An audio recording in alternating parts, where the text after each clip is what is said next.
Hello everyone, welcome to Chinnu sweets and spicy world.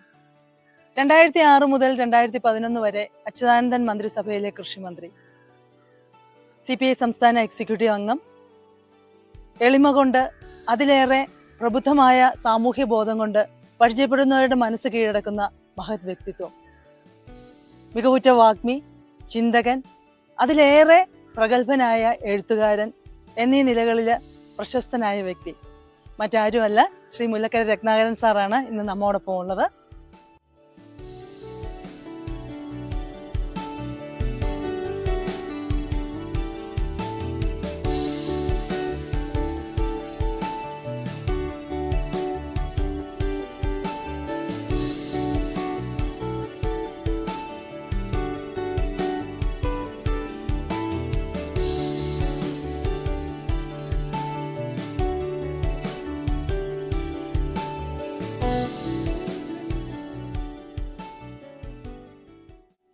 നമസ്കാരം sir. നമസ്കാരം. സാറിനോട് കാണുമ്പോൾ ആദ്യം ചോദിക്കണം എന്ന് വിചാരിച്ചിരുന്ന ഒരു ചോദ്യം, ഒരു പൊതുപ്രവർത്തകൻ എന്ന നിലയിൽ നിന്നും ഒരു പുരാണവുമായി ബന്ധപ്പെട്ട ഒരുപാട് കാര്യങ്ങൾ സംസാരിക്കുകയും എഴുതുകയും ചെയ്യുന്ന ഒരു വ്യക്തിയിലേക്കുള്ള ഒരു പരകായ പ്രവേശം എന്നോട്ടായിരുന്നു.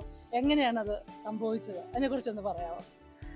അല്ല, ഞാൻ എഴുത്തൊക്കെ തുടങ്ങിയത് പുരാണം മാത്രമല്ല, എഴുത്തിലേക്ക് പ്രവേശിക്കുന്നത് ഒരു 2017-18 എന്നാൽ ഈ പുരാണവുമായും നമ്മുടെ പൂർവകാല സാമൂഹ്യ ചരിത്ര ജീവിതവുമായി ബന്ധപ്പെട്ട കാര്യങ്ങൾ കുട്ടിക്കാലത്ത് തന്നെ ധാരാളമായി കേട്ടു തുടങ്ങിയതാണ്. അത് വീട്ടിൽ ഞാൻ എൻ്റെ അമ്മുമ്മയോടൊപ്പം നിന്നാണ് വളർന്നത്. അപ്പം അമ്മുമ്മ വളരെ വലിയ വിദ്യാഭ്യാസമൊന്നും ഉള്ള ആളായിരുന്നു. പക്ഷെ ഇത്തരം കഥകൾ സമാഹരിച്ച് അത് കുട്ടികളിലേക്കൊക്കെ പകർന്നു കൊടുക്കുന്ന ഒരു ശീലം എനിക്ക് തോന്നുന്നു ആ കാലത്ത് ഒരുപാട് കുടുംബങ്ങളിലെ അമ്മമാർക്കും അപ്പൂപ്പന്മാർക്കും ഉണ്ടായിരുന്നു. അപ്പം അത്തരം ഒരു സാഹചര്യത്തിൻ്റെ സൗകര്യം എനിക്കുണ്ടായിരുന്നു എന്നതാണ് ഒരുപക്ഷെ അതൊക്കെ മനസ്സിൽ സൂക്ഷിക്കാനുള്ള പ്രധാനപ്പെട്ട കാര്യമായി തീർന്നു. അപ്പോൾ പുരാണങ്ങളുമായി ബന്ധപ്പെട്ട് അങ്ങയുടെ ഗുരു അമ്മൂമ്മയാണ്. അത് എൻ്റെതല്ല, അക്കാലത്തുള്ള കൂട്ടുകുടുംബങ്ങളിൽ ജീവിച്ച മിക്കവാറും എല്ലാ കുട്ടികളുടെയും ഗുരുക്കന്മാർ ആ വീട്ടിലെ അമ്മമ്മയോ വലിയമ്മാവനോ ചെറിയമ്മാവനോ അല്ലെങ്കിൽ വലിയമ്മാവയോ ഒക്കെ ആയിരിക്കും. 2019 സൂര്യ ഫെസ്റ്റിനോടനുബന്ധിച്ചാണ് അങ്ങ് ആദ്യമായിട്ട് 2018-19 ഇത് കേരള കൗമുദിയില് കലാകൗമുദിയില് വരുന്നത്. അപ്പം സൂര്യ ഫെസ്റ്റിനോടനുബന്ധിച്ച് താങ്കൾ ഇതിനു വേണ്ടി നേരത്തെ പ്രിപ്പറേഷൻസ് ചെയ്തിരുന്നു. അതിന്റെ ഒരു മുന്നൊരുക്കങ്ങളൊന്ന് പറയാമോ? അല്ല, അത് എതിർച്ചയാ. പിന്നെ സൂര്യ കൃഷ്ണമൂർത്തിയുമായി എനിക്കൊരു പരിചയമുണ്ടായി. ആ പരിചയം 2-3 വേദികളിൽ. അതിനു മുമ്പ് സൂര്യ ഒരു 7 ദിവസത്തെ പ്രഭാഷണം നടത്തിയിരുന്നു. അതിൽ ഈ കുടുംബസങ്കല്പവുമായി ബന്ധപ്പെട്ടായിരുന്നു. അപ്പോൾ അതിലൊരു പ്രഭാഷണം ഞാനാണ് നടത്തിയത്. അത് കഴിഞ്ഞ് ഞാൻ കടക്കൽ സംഘടിപ്പിച്ച SSLCക്കും ഹയർ സെക്കൻഡറിക്കും എല്ലാത്തിനും A+ കിട്ടിയ കുട്ടികളുടെ ഒരു മെരിറ്റ് ഈവനിങ് എല്ലാ വർഷവും ഞാൻ നടത്താറുണ്ട്, MLA ആയിരുന്നപ്പോൾ. ആ പരിപാടിയിൽ പലപ്പോഴും പലരെയാണ് ഒരു പ്രമുഖ വ്യക്തിയെ അതിലേക്ക് പ്രത്യേകമായി ക്ഷണിക്കുന്നത്. അപ്പോൾ 2017 അതിനെ ക്ഷണിച്ചത് സൂര്യകൃഷ്ണമൂർത്തിയാണ്. അപ്പോൾ അതുമായിട്ട് ബന്ധപ്പെട്ട് അതൊക്കെ കഴിഞ്ഞ് സൂര്യകൃഷ്ണമൂർത്തി എന്നോട് പറഞ്ഞു, ഒരു പ്രഭാഷണ പരമ്പര മുല്ലക്കര നടത്തിയാലെന്താ എന്ന് ചോദിച്ചു. അപ്പം ഞാൻ എൻ്റെ സുഹൃത്തുക്കളോട് തിരുവനന്തപുരത്ത് അത് എങ്ങനെ വേണം എന്ന് ചോദിച്ചു. അപ്പോൾ എൻ്റെ സുഹൃത്തുക്കളെല്ലാം എന്നെ നിർബന്ധിച്ചു, സൂര്യയിലൊരു പ്രഭാഷണ പരമ്പര കിട്ടിയാൽ അത് സ്വാഭാവികമായി തിരുവനന്തപുരത്തെ ഒരു എലൈറ്റ് ക്ലാസ്സാണ് അത് കേൾക്കുന്നത്, അപ്പോൾ അത് നടത്തണം. അപ്പോൾ അവർ തന്നെ പറഞ്ഞു, അങ്ങനെയാണെങ്കിൽ മുല്ലക്കര മഹാഭാരതത്തിലെ 7 കഥാപാത്രങ്ങളെ 7 ദിവസമായി പറയുക. അപ്പോൾ 2018 അത് നവംബർ 11 മുതൽ 17 വരെയായിരുന്നു, 7 ദിവസം. അപ്പം കലാകൗമുദിക്കാർ അതൊന്ന് അവർ പിന്നെ ഞാൻ വാചാ പറയുന്നത് അവർ റിട്ടനായി എഴുതി അത് കലാകൗമുദിയിൽ പ്രസിദ്ധീകരിക്കട്ടെ എന്ന് ചോദിച്ചു. ഞാൻ അനുവാദം കൊടുത്തു. അപ്പോൾ അതിലൊരു കുട്ടിയാണ് അത് വന്ന് റെക്കോർഡ് ചെയ്ത് അതിലേതാണ്ട് ജനുവരി തൊട്ട് എനിക്ക് തോന്നുന്നു പ്രസിദ്ധീകരിച്ച് തുടങ്ങിയത്. അപ്പോൾ 7 ദിവസം 7 കഥാപാത്രങ്ങളെ അവതരിപ്പിച്ചപ്പോൾ അവസാന ദിവസം അത് കേട്ടുകൊണ്ടിരുന്നവർ പറഞ്ഞു, അടുത്ത വർഷവും ഏതെങ്കിലും വിഷയത്തെക്കുറിച്ച് സാറ് പ്രഭാഷണം നടത്തണം. അപ്പം ഞാൻ സ്വാഭാവികമായി അത് അംഗീകരിച്ചു. അപ്പം തിരുവനന്തപുരത്തുള്ള ഈ 7 കഥാപാത്രങ്ങളെ അവതരിപ്പിച്ചപ്പോൾ അതിൽ ഈ ഗാന്ധാരിയും അർജുനനും ഒന്നും ഉണ്ടായിരുന്നില്ല. അപ്പോൾ അത് തിരുവനന്തപുരത്തുള്ള എൻ്റെ സുഹൃത്തുക്കളായി ചിലർ പറഞ്ഞു, ഒരു 3 കഥാപാത്രങ്ങളെ കൂടെ അവതരിപ്പിക്കും. അങ്ങനെ അത് ജോയിൻറ്റ് കൗൺസിൽ ഹാളിലാണ് പിന്നെ 3 ദിവസം പ്രഭാഷണം നടന്നത്. അപ്പോൾ ആ 10 കഥാപാത്രങ്ങളെയാണ് ഞാൻ എൻ്റെ പുസ്തകത്തിൽ മഹാഭാരതത്തിലൂടെ എന്ന പുസ്തകത്തിൽ അവരുടെ സ്വഭാവവിശേഷങ്ങൾ, ഈ കാലത്തെ രാഷ്ട്രീയവുമായും സാമൂഹ്യ ജീവിതവുമായി അവരെങ്ങനെ ചേർന്ന് നിൽക്കുന്നു എന്നതിനെക്കുറിച്ചാണ് എഴുതിയത്. അത് സാമാന്യം കേരളം സ്വീകരിക്കപ്പെട്ടു. അപ്പം അതിൽ സൂര്യകൃഷ്ണമൂർത്തിയുമായിട്ടുള്ള ആ ബന്ധവും ഈ പ്രഭാഷണം നടത്താനുള്ള സൗകര്യവും സ്വാഭാവികമായി കേട്ടവർക്കിടയിൽ നിന്നും കലാവതിയിൽ വായിച്ചവർക്കിടയിൽ നിന്നും ഇത് പുസ്തകമാക്കണമെന്നുള്ള ആവശ്യവും വളർന്നു വന്നില്ലായിരുന്നെങ്കിൽ ഞാനത് എഴുതില്ലായിരുന്നു. അപ്പം അതിന് ഒരർത്ഥത്തിൽ കാരണം സൂര്യകൃഷ്ണമൂർത്തിയാണ്. അപ്പം സാറിൻ്റെ ഈ ബുക്ക് സങ്കീർത്തനം പബ്ലിഷേഴ്സ്, അപ്പം സാറിന് സങ്കീർത്തനം പബ്ലിഷേഴ്സുമായിട്ടുള്ള ഒരു ബന്ധം? അത് ഞാൻ ആ പുസ്തകം ഇറക്കാൻ ഈ ആശ്രാം ഫാസിയുമായി ബന്ധപ്പെട്ട് കൊടുക്കാൻ കാരണം, അത് കലാവതിയിൽ വന്നപ്പം ധാരാളം പേരെന്നോട് അതിൻ്റെ ഒരു പ്രസാധനം അവർ ചെയ്യാവുന്ന ആവശ്യം എന്നോട് പറഞ്ഞു. അത് രമേശ് ചെന്നിത്തലയുടെ പ്രിയദർശിനി പബ്ലിക്കേഷൻസും പറഞ്ഞു, മുനീറിൻ്റെ ഒലീവും പറഞ്ഞു. അപ്പോൾ ഇങ്ങനെ പറഞ്ഞപ്പോൾ കൊല്ലത്ത് ഞാനൊരു പരിപാടിയിൽ പങ്കെടുക്കുമ്പോൾ ആശ്രാം ഫാസി എന്നോട് പറഞ്ഞു, അതിൻ്റെ പ്രസിദ്ധീകരണാവകാശം എനിക്ക് തന്നാൽ അത് സങ്കീർത്തനം പബ്ലിക്കേഷൻസ് ചെയ്യാം. അപ്പോൾ ഫാസിയെക്കുറിച്ചുള്ള എൻ്റെ ഒരു ധാരണയും പിന്നെ ഞാനും ഒരു കൊല്ലത്തുകാരനാണെന്ന പ്രത്യേകതയും, ഞാൻ ഫാസിയോട് അത് തയ്യാറാക്കി കൊടുക്കാം, അത് സങ്കീർത്തനം പ്രസിദ്ധീകരിക്കട്ടെ എന്ന് പറഞ്ഞു. അങ്ങനെയാണ് ഫാസി അത് പ്രസിദ്ധീകരിക്കുന്നത്. DC ആണ് അതിൻ്റെ മാർക്കറ്റിംഗ് ചെയ്യുന്നത്. സാറിന് ഈ ഇത്രയധികം മഹാഭാരതത്തിൽ ഇത്രയധികം കഥാപാത്രങ്ങൾ ഉണ്ടായിട്ട് ഈ ഒരു 10 പേരെ സ്പെസിഫിക് ആയിട്ട് ഒരു 10 പേരെ സെലക്ട് ചെയ്യാനുണ്ടായ കാരണം എന്താണ്? അതായത് നമ്മുടെ സ്വഭാവങ്ങൾ ആ 10 പേരിൽ ഒരുപാട് തരത്തിൽ നിറഞ്ഞു നിൽക്കുന്നുണ്ട്. അതായത് മനുഷ്യൻ്റെ സ്വഭാവങ്ങളാണ് സത്യത്തിൽ വ്യാസൻ ഇങ്ങനെ കഥാപാത്രങ്ങളാക്കി വികസിപ്പിച്ചിരിക്കുന്നത്. അത് ഇംഗ്ലീഷ് സാഹിത്യത്തിൽ അങ്ങനെ വികസിപ്പിച്ചിരിക്കുന്നത് എനിക്ക് തോന്നുന്നു ഷേക്സ്പിയറാണ്. അതായത് ഒരു സ്വഭാവത്തെ കഥാപാത്രങ്ങളായി വികസിപ്പിക്കുക. അപ്പോൾ ഇപ്പോൾ ആർത്തി നമ്മുടെ മനുഷ്യൻ്റെ ഒരു സ്വാഭാവിക കാര്യമാണ്. ഈ മഹാഭാരതത്തിലെ ഒരുപാട് കഥാപാത്രങ്ങളിൽ ഈ ആർത്തിയുടെ അംശമുണ്ട്. പക്ഷേ അത് ഏറ്റവും കൂടുതലുള്ളത് സത്യവതിയിലാണ്. അപ്പോൾ സത്യവതിയാണ് അതിലെ ആദ്യത്തെ കഥാപാത്രം. ഏറ്റവും വലിയ ആർത്തി, മനുഷ്യനെ അടങ്ങാത്ത ആർത്തിയായിട്ടുള്ളത് അധികാരത്തോടുള്ള ആർത്തിയാണ്. ഈ അധികാരത്തോടുള്ള ആർത്തിയാണ് സത്യവതിക്ക് ശന്തനു എന്ന് പറയുന്ന പ്രായമായ ഒരാളെ വിവാഹം കഴിക്കാൻ പ്രേരിപ്പിക്കുന്നത്. അതിൽ ഈ സത്യവതിയെ പ്രേരിപ്പിക്കുന്നത് സത്യവതിയുടെ അച്ഛനാണ്. അതായത് മകൾ വഴി അധികാരവുമായിട്ടുള്ളൊരു ബന്ധം സ്ഥാപിക്കാനുള്ള മോഹമാണ്. ഈ ആധുനിക കാലത്തും അധികാരവുമായിട്ടുള്ള ബന്ധത്തിൻ്റെ ആർത്തിയാണ് എല്ലാ മനുഷ്യരിലും ഉള്ള ഏറ്റവും പ്രധാനപ്പെട്ട ആർത്തി. അതിൻ്റെ തർക്കങ്ങളും സംഘർഷങ്ങളും യുദ്ധങ്ങളുമാണ് ലോകത്ത് നടക്കുന്നതല്ല. മഹാഭാരതം അതിൻ്റെ കഥയാണ്. എനിക്ക് ഈ കഥാപാത്രങ്ങളിൽ ഏറ്റവും പ്രിയപ്പെട്ട കഥാപാത്രം ഏതാണ്? അങ്ങനെ പറയാൻ പറ്റില്ല. ഇതെല്ലാം ഓരോ സ്വഭാവം എന്ന് പറയുന്നത്. ഇപ്പം ഏറ്റവും നമ്മൾ ഒരർത്ഥത്തിൽ നമ്മുടെ സഹതാപം ഒരുപാട് നേടുന്ന ഒരു കഥാപാത്രം കർണനാണ്. പക്ഷെ ഒരുപാട് യാഥാർത്ഥ്യബോധമുള്ള പ്രകൃതിയുടെ എല്ലാ പ്രതീകവുമായി നിൽക്കുന്ന കഥാപാത്രം ഹിഡിംബിയാണ്. അപ്പം ഈ കഥാപാത്രങ്ങൾക്കെല്ലാം കഥാപാത്രങ്ങളുടേതായ പ്രത്യേകതയുണ്ട്. അതായത് ഇപ്പം കർണൻ്റെ പ്രത്യേകത എന്താണെന്ന് വെച്ചാൽ, കർണൻ ഒരു വലിയ വീട്ടിലെ പെണ്ണിൻ്റെ അവിഹിതമായ മോഹത്തിന് വിധേയമായി പിറന്നവനാണ്. ആ പെണ്ണ് മാനം സംരക്ഷിക്കാൻ വേണ്ടിയാണ് മകനെ ഉപേക്ഷിക്കുന്നത്. അപ്പം ഇത് എപ്പോഴും സംഭവിക്കാം. അങ്ങനെ ഉപേക്ഷിക്കപ്പെട്ട ഒരു മകൻ അനാഥത്വം കൊണ്ട് വലിയവനാവാനുള്ള മോഹവും അയാളുടെ പ്രതിഭയും കൊണ്ട് അയാൾ ചെന്നെത്തുന്നത് ദുര്യോധനൻ്റെ കയ്യിലാണ്. ഇതും എപ്പോഴും സംഭവിക്കാം. ഒരുപാട് നല്ലവർ ചെന്നെത്തുന്നത് അവസാനം ഈ ദുര്യോധനന്മാരുടെ കയ്യിലേക്ക്. ഈ കർണൻ വളരെ സത്യസന്ധനും തനിക്ക് സഹായം ചെയ്തവരെ തൻ്റെ മരണം കൊടുത്താണെങ്കിലും സഹായിക്കാൻ കഴിയണമെന്ന നിർബന്ധം കൊണ്ടാണ് അയാൾ അർജുനൻ്റെ ജ്യേഷ്ഠനാണെന്ന് അയാൾ അറിഞ്ഞിട്ടും അയാൾ ദുര്യോധനനെ സഹായിക്കാനും മരിക്കാനും പോയി. അതിനിടയ്ക്ക് അത് താങ്കൾ ഒരു ഭീഷ്മരെ കുറിച്ച് പറയുമ്പോൾ അതിനകത്ത് പറയണ്ടേ, സ്ത്രീയെ അറിയാത്ത ഒരു കഥാപാത്രമാണ് ഭീഷ്മർ. എന്തുകൊണ്ടാണ് താങ്കൾക്ക് അങ്ങനെ ഒരു? അതല്ല, ഈ ഭീഷ്മർ എന്ന് പറയുന്നത് നമ്മുടെ സമൂഹത്തിൽ കുടുംബത്തിന് വേണ്ടി ത്യാഗം സഹിക്കുന്ന ഇങ്ങനെ ചിലരുണ്ടാവും. ഈ നമ്മുടെ വലിയ നോവലുകളിലെല്ലാം ചില കുടുംബത്തിന് വേണ്ടി ചിലപ്പോൾ ഏറ്റവും മൂത്ത ഒരാൾ കല്യാണം കഴിക്കുകയില്ല. അയാൾ സർവ്വതും ഉപേക്ഷിക്കുന്നത് കൊണ്ടായിരിക്കും ഏറ്റവും ഇളയ ആൾ ഡോക്ടറാവും. കാരണം ഇയാളുടെ ത്യാഗമാണ് മറ്റേ ആളിൻ്റെ വളർച്ചയ്ക്ക് വളമാവുന്നത്.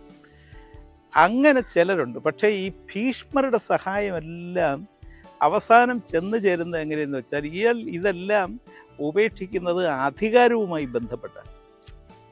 ഈ അധികാരവുമായി ബന്ധപ്പെട്ട് ഇങ്ങനെ ഭീഷ്മരെ പോലെ കല്യാണം കഴിക്കാതെ പെണ്ണുമായിട്ട് സ്വാഭാവികമായി അയാളുടെ യൗവനത്തിലും അയാളുടെ ജീവിതത്തിലും ഉണ്ടാകേണ്ട ബന്ധങ്ങളൊന്നും ഉണ്ടാകാതെ അയാളെല്ലാം നിരാകരിച്ച് ഇങ്ങനെ ഭീഷ്മരായി നിൽക്കുന്നതിൻ്റെ ഫലം ഒരു സമൂഹത്തിന് കിട്ടുന്നില്ല. അതായത് ഞാൻ ഒരു വലിയ ത്യാഗം സഹിച്ചാൽ അതിൻ്റെ ഫലം ആർക്കെങ്കിലും കിട്ടണം. ഇത് ഭീഷ്മർ സഹിക്കുന്ന അധികാരവുമായി ബന്ധപ്പെട്ട് അദ്ദേഹം ഉപേക്ഷിക്കുന്ന ഒന്നിൻ്റെയും ഫലം ആർക്കും കിട്ടുന്നില്ല.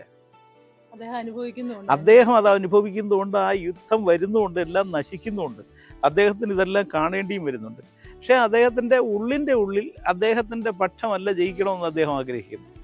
ധർമ്മമുള്ള എതിർപക്ഷമാണ്. അപ്പം അതും നടപ്പാവുന്നുണ്ട്, പക്ഷേ എല്ലാം നശിച്ചു പോകുന്നു. അപ്പം അതുകൊണ്ട് എങ്ങനെയാണ് ഒരാൾ ഉപേക്ഷിക്കേണ്ടത്, എന്തെല്ലാമാണ് ഉപേക്ഷിക്കേണ്ടത്, അത് അധികാരവുമായി ബന്ധപ്പെട്ടാണോ എന്ന ചോദ്യം ഭീഷ്മർ എന്ന കഥാപാത്രത്തിലൂടെ നമ്മളോട് ചോദിക്കുന്നുണ്ട് വ്യാസൻ. അപ്പം അങ്ങനെയല്ല ഉപേക്ഷിക്കേണ്ടതെന്നാണ് വ്യാസൻ പറയുന്നത്. അതുപോലെ ഭീഷ്മ പിതാമഹന്റെ മുമ്പിൽ വെച്ചിട്ടാണ് പാഞ്ചാലിയുടെ വസ്ത്രാക്ഷേപം നടക്കുന്നത്. വസ്ത്രാക്ഷേപം നടക്കുന്ന സമയത്ത് അദ്ദേഹം തല കുനിച്ചിരിക്കുകയാണ് ചെയ്യുന്നത്. ഒരു സ്ത്രീയുടെ മാനത്തിന് വില പറയുമ്പോൾ, അതും കൊച്ചുമക്കളുടെ പ്രായമുള്ളവരും ഒരു സ്ത്രീയുടെ മാനത്തിന് വില പറയുന്ന ആ ഒരു സാഹചര്യത്തിൽ പോലും ഇത്രയും ഉയർന്ന ഒരു സ്ഥാനത്ത് നിൽക്കുന്ന ഭീഷ്മ പിതാമഹന് എന്തുകൊണ്ടായിരിക്കാം തല കുനിച്ചിരിക്കേണ്ടി വന്നിട്ടുണ്ടാവുക? അതാണ് ഈ അധികാരത്തിൻ്റെ പ്രശ്നം. ഈ വ്യാസൻ ഏറ്റവും നാടകീയമായി അവതരിപ്പിക്കുന്ന ഒരു രംഗമാണത്. അതായത് ഈ ദുര്യോധനൻ്റെ അധികാരം കൊണ്ട് മണ്ണെല്ലാം ദുര്യോധനൻ്റെ കൈവശമാണ്. ആ മണ്ണിൽ ജീവിക്കുന്ന മനുഷ്യരും ദുര്യോധനൻ്റെ കൈവശമാണ്. ഭീഷ്മർ ദുര്യോധനൻ്റെ കൂടി പിതാമഹനാണെങ്കിലും ഭീഷ്മരൻ ആഹാരം കഴിക്കുന്നത് ദുര്യോധനൻ്റെ ദയ കൊണ്ടാണ്. അപ്പം ദുര്യോധനൻ്റെ അധികാരത്തിന് കീഴിൽ നിൽക്കുന്ന ഒരാൾ ദുര്യോധനൻ്റെ ആഗ്രഹത്തിന് എതിരാവാൻ പറ്റില്ല. അത് എത്ര വലിയവരാണെങ്കിലും, എത്ര ബുദ്ധിജീവിയാണെങ്കിലും, എത്ര ധർമ്മനിഷ്ഠയുള്ളയാണെങ്കിലും, എത്ര വലിയ ബന്ധുവാണെങ്കിലും ഈ അധികാരത്തിന് അങ്ങനെ ഒരു പ്രശ്നമുണ്ട്. അധികാരമുള്ള ഒരാൾ അയാളുടെ ചെലവിൽ ജീവിക്കുന്നവരാണ് ബാക്കിയെല്ലാം എന്ന് അയാൾ ധരിക്കുവോളം അയാളെ ചോദ്യം ചെയ്യുന്ന ആരെയും അയാൾക്ക് ഇഷ്ടമല്ല. ചോദ്യം ചെയ്താൽ അയാൾ അംഗീകരിക്കുകയില്ല. അപ്പം ഭീഷ്മ പിതാമഹൻ ദുര്യോധന ഇത് ചെയ്യരുത് എന്ന് പറഞ്ഞാലും ദുര്യോധനൻ അത് അംഗീകരിക്കണമെന്നില്ല. അത് ഭീഷ്മർക്കറിയാം. ആ അപകടം ഭീഷ്മർക്കറിയാമെന്നുള്ളത് കൊണ്ടാണ് ഭീഷ്മർക്ക് അപ്പോഴും ചെയ്യാവുന്ന ഏറ്റവും പ്രധാനപ്പെട്ട കാര്യം പാഞ്ചാലിയെ നോക്കാതിരിക്കുക എന്നുള്ളതാണ്. തൻ്റെ മുമ്പിൽ ഒരു പെണ്ണ് അപമാനിക്കപ്പെടുമ്പം തനിക്ക് ചെയ്യാവുന്ന ഏറ്റവും വലിയ കാര്യം അത് നോക്കാതെ കുനിഞ്ഞിരിക്കുക, അല്ലെങ്കിൽ കണ്ണടയ്ക്കുക എന്നതാണ്. ഇതാണ് ഭീഷ്മർ ചെയ്യുന്നത്. പാണ്ഡവരെ സംബന്ധിച്ചുള്ള പ്രശ്നം എന്താണെന്ന് വെച്ചാൽ അവർക്ക് ബലമുണ്ട്, പക്ഷേ അവർ പണയപ്പെട്ടു പോയി. ദുര്യോധനന് മണ്ണ് എത്രയാണോ ദുര്യോധനൻ്റെത് അത്രത്തോളമാണ് പാണ്ഡവർക്ക് പാഞ്ചാലി എന്ന പെണ്ണ്. പാഞ്ചാലിയുടെ മാനവും പാഞ്ചാലി എന്ന പെണ്ണിൻ്റെ ഇവരോടുള്ള സ്നേഹവും ഒക്കെയാണ് പാണ്ഡവരുടെ ഏറ്റവും വലിയ സ്വത്ത്. അതുകൊണ്ട് തന്നെയാണ് പാഞ്ചാലിയെ അപമാനിക്കുമ്പം ഈ പാണ്ഡവർക്ക് ഏറ്റവും കൂടുതൽ വേദന ഉണ്ടാവും എന്നതാണ് ദുര്യോധനൻ്റെ അകത്ത സന്തോഷം. കർണൻ അതുകൊണ്ടാണ് ദുര്യോധന അത് എന്ന് പറയുന്നത്. അതായത് പാണ്ഡവർ നോവുന്നത് ഇത് കാരണമാണ്. അതുകൊണ്ട് ഭീഷ്മർക്ക് ഭയങ്കര നോവുണ്ടാവുന്നുണ്ട്. പക്ഷേ ആ നോവ് കൊണ്ട് പാഞ്ചാലിയെ രക്ഷിക്കാൻ അധികാരത്തോട് ഏറ്റുമുട്ടാനുള്ള കരുത്ത് ഭീഷ്മർക്കില്ല. ഇത് സർവാധികാരത്തിൻ്റെ എവിടത്തെയും ഒരു പ്രത്യേകതയാണ്. അതുകൊണ്ടാണ് പുറത്തുള്ള ഒരു അദൃശ്യ ശക്തി പാഞ്ചാലിയെ രക്ഷിച്ചു എന്ന് പറയുന്നത്. അത് സത്യത്തിൽ അദൃശ്യ ശക്തി എന്ന് പറയുമ്പോൾ കൃഷ്ണന്റെ ശക്തി മാത്രമല്ല, ഗാന്ധാരിയും ധൃതരാഷ്ട്രം അവർ രണ്ടുപേരും പ്രത്യേകത, രണ്ടുപേർക്കും കണ്ണ് കണ്ടുകൂടാ. ഗാന്ധാരി കണ്ണ് മൂടിക്കെട്ടിയിരിക്കുക, ധൃതരാഷ്ട്രർക്ക് കണ്ണ് കണ്ടുകൂടാ. സത്യത്തിൽ അവിടെ ഒരു പെണ്ണ് അപമാനിക്കപ്പെടുമ്പോൾ ആ പെണ്ണിനെ രക്ഷിക്കുന്നത് കണ്ണ് കാണാത്ത രണ്ടുപേരാണ്. ഈ കണ്ണ് കാണാത്ത രണ്ടുപേർക്ക് ഉള്ളിലുണ്ടാവുന്ന ധാർമ്മിക ബോധമാണ് പാഞ്ചാലിക്ക് രക്ഷയാവുന്നത്. അപ്പം നമുക്ക് കണ്ണുള്ളത് ചില സമയത്ത് അപകടമാവും, നമുക്ക് രക്ഷിക്കാൻ പറ്റില്ല. കാരണം നമ്മുടെ പുറം കണ്ണിന് ഒരു പ്രത്യേകതയുണ്ട്. അതൊരിക്കലും ധാർമ്മികതയിലേക്കല്ല നോക്കുന്നത്, സൗന്ദര്യത്തിലേക്കും സമ്പത്തിലേക്കും മറ്റു പലതിലേക്കുമാണ്. എന്നാൽ ആ കണ്ണില്ലാത്ത രണ്ടുപേരുടെ കണ്ണ് ധാർമ്മികതയുടെ കണ്ണാണ്. അവരാണ് അവസാനം ഇടപെട്ട് രക്ഷിക്കുന്നത്. ഉൾക്കാഴ്ച മാത്രമായിരുന്നു. അതുപോലെ തന്നെ അങ്ങൊരു ഇതില് പറയുണ്ടായിട്ടുണ്ട്, സ്നേഹത്തിന്റെ കാര്യത്തെ കുറിച്ച് പറയണ്ടായി. പാഞ്ചാലിയെ ഏറ്റവും കൂടുതൽ സ്നേഹിച്ചിരുന്നത്, ദ്രൗപദിയെ ഏറ്റവും കൂടുതൽ സ്നേഹിച്ചിരുന്നത് ഭീമനാണ്. പക്ഷെ ദ്രൗപദി ഏറ്റവും കൂടുതൽ സ്നേഹിച്ചിരുന്നത് അർജുനനെയാണ്. അപ്പൊ അങ്ങ് ഇന്നത്തെ കാലഘട്ടത്തിലെ സ്നേഹമായിട്ട് അതിനെ ഒന്ന് കണക്ട് ചെയ്ത് പറയുകയുണ്ടായി. അപ്പൊ അതിനെ കുറിച്ചൊന്ന് പറയാമോ? അതിൻ്റെ ഒരു കാര്യം എന്താന്ന് വെച്ചാൽ, ഒരിക്കലും ഈ സ്നേഹം കൊടുത്തവർക്കത് തിരിച്ചു കൊടുക്കണം എന്ന് പറ്റുകയില്ല. അത് സ്നേഹത്തിൻ്റെ ഒരു പ്രത്യേകത. അതായത് സ്നേഹം എന്ന് പറയുന്നത് രണ്ട് തരത്തിലാണ്. സ്നേഹം ലോകത്ത് ഒരു കാർഷിക സംസ്കാരത്തിൻ്റെ ഉൽപ്പന്നമായി നിൽക്കുന്ന ഘടകത്തിലാണ് സ്നേഹം ധാർമ്മികമായി കൈമാറ്റം ചെയ്യപ്പെടുന്നത്. സ്നേഹം ഒരു മുതലാളിത്ത സമൂഹത്തിൻ്റെ ഉൽപ്പന്നമായി നിൽക്കുന്നിടത്ത് സ്നേഹം കൊടുക്കുന്നവന് തിരിച്ചു കിട്ടുക. അതായത് ഒരു കാർഷിക സംസ്കാരം, അത് ഒരുപക്ഷെ അത് ലോകത്തെ ഏറ്റവും നല്ല നോവൽ ഈ ഗുഡ് എർത്ത് എന്ന നോവലാണ്. അതായത് അവർ കാർഷിക സംസ്കാരത്തിൽ ഒരുമിച്ച് ജീവിക്കുന്ന കാലത്താണ് അവർ ഭാര്യയും ഭർത്താവും പരസ്പരം ധാർമ്മികമായി സ്നേഹം പങ്കുവച്ചത്.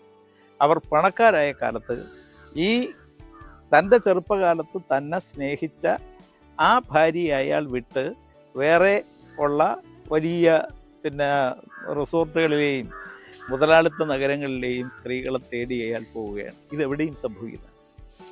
ഇത് വ്യാസൻ ആ കാലത്ത് പറഞ്ഞത് എന്താണെന്ന് വെച്ചാൽ, ഈ അർജുനൻ എന്ന വില്ലാളി വീരന് വലിയ പ്രതിഭയുണ്ട്.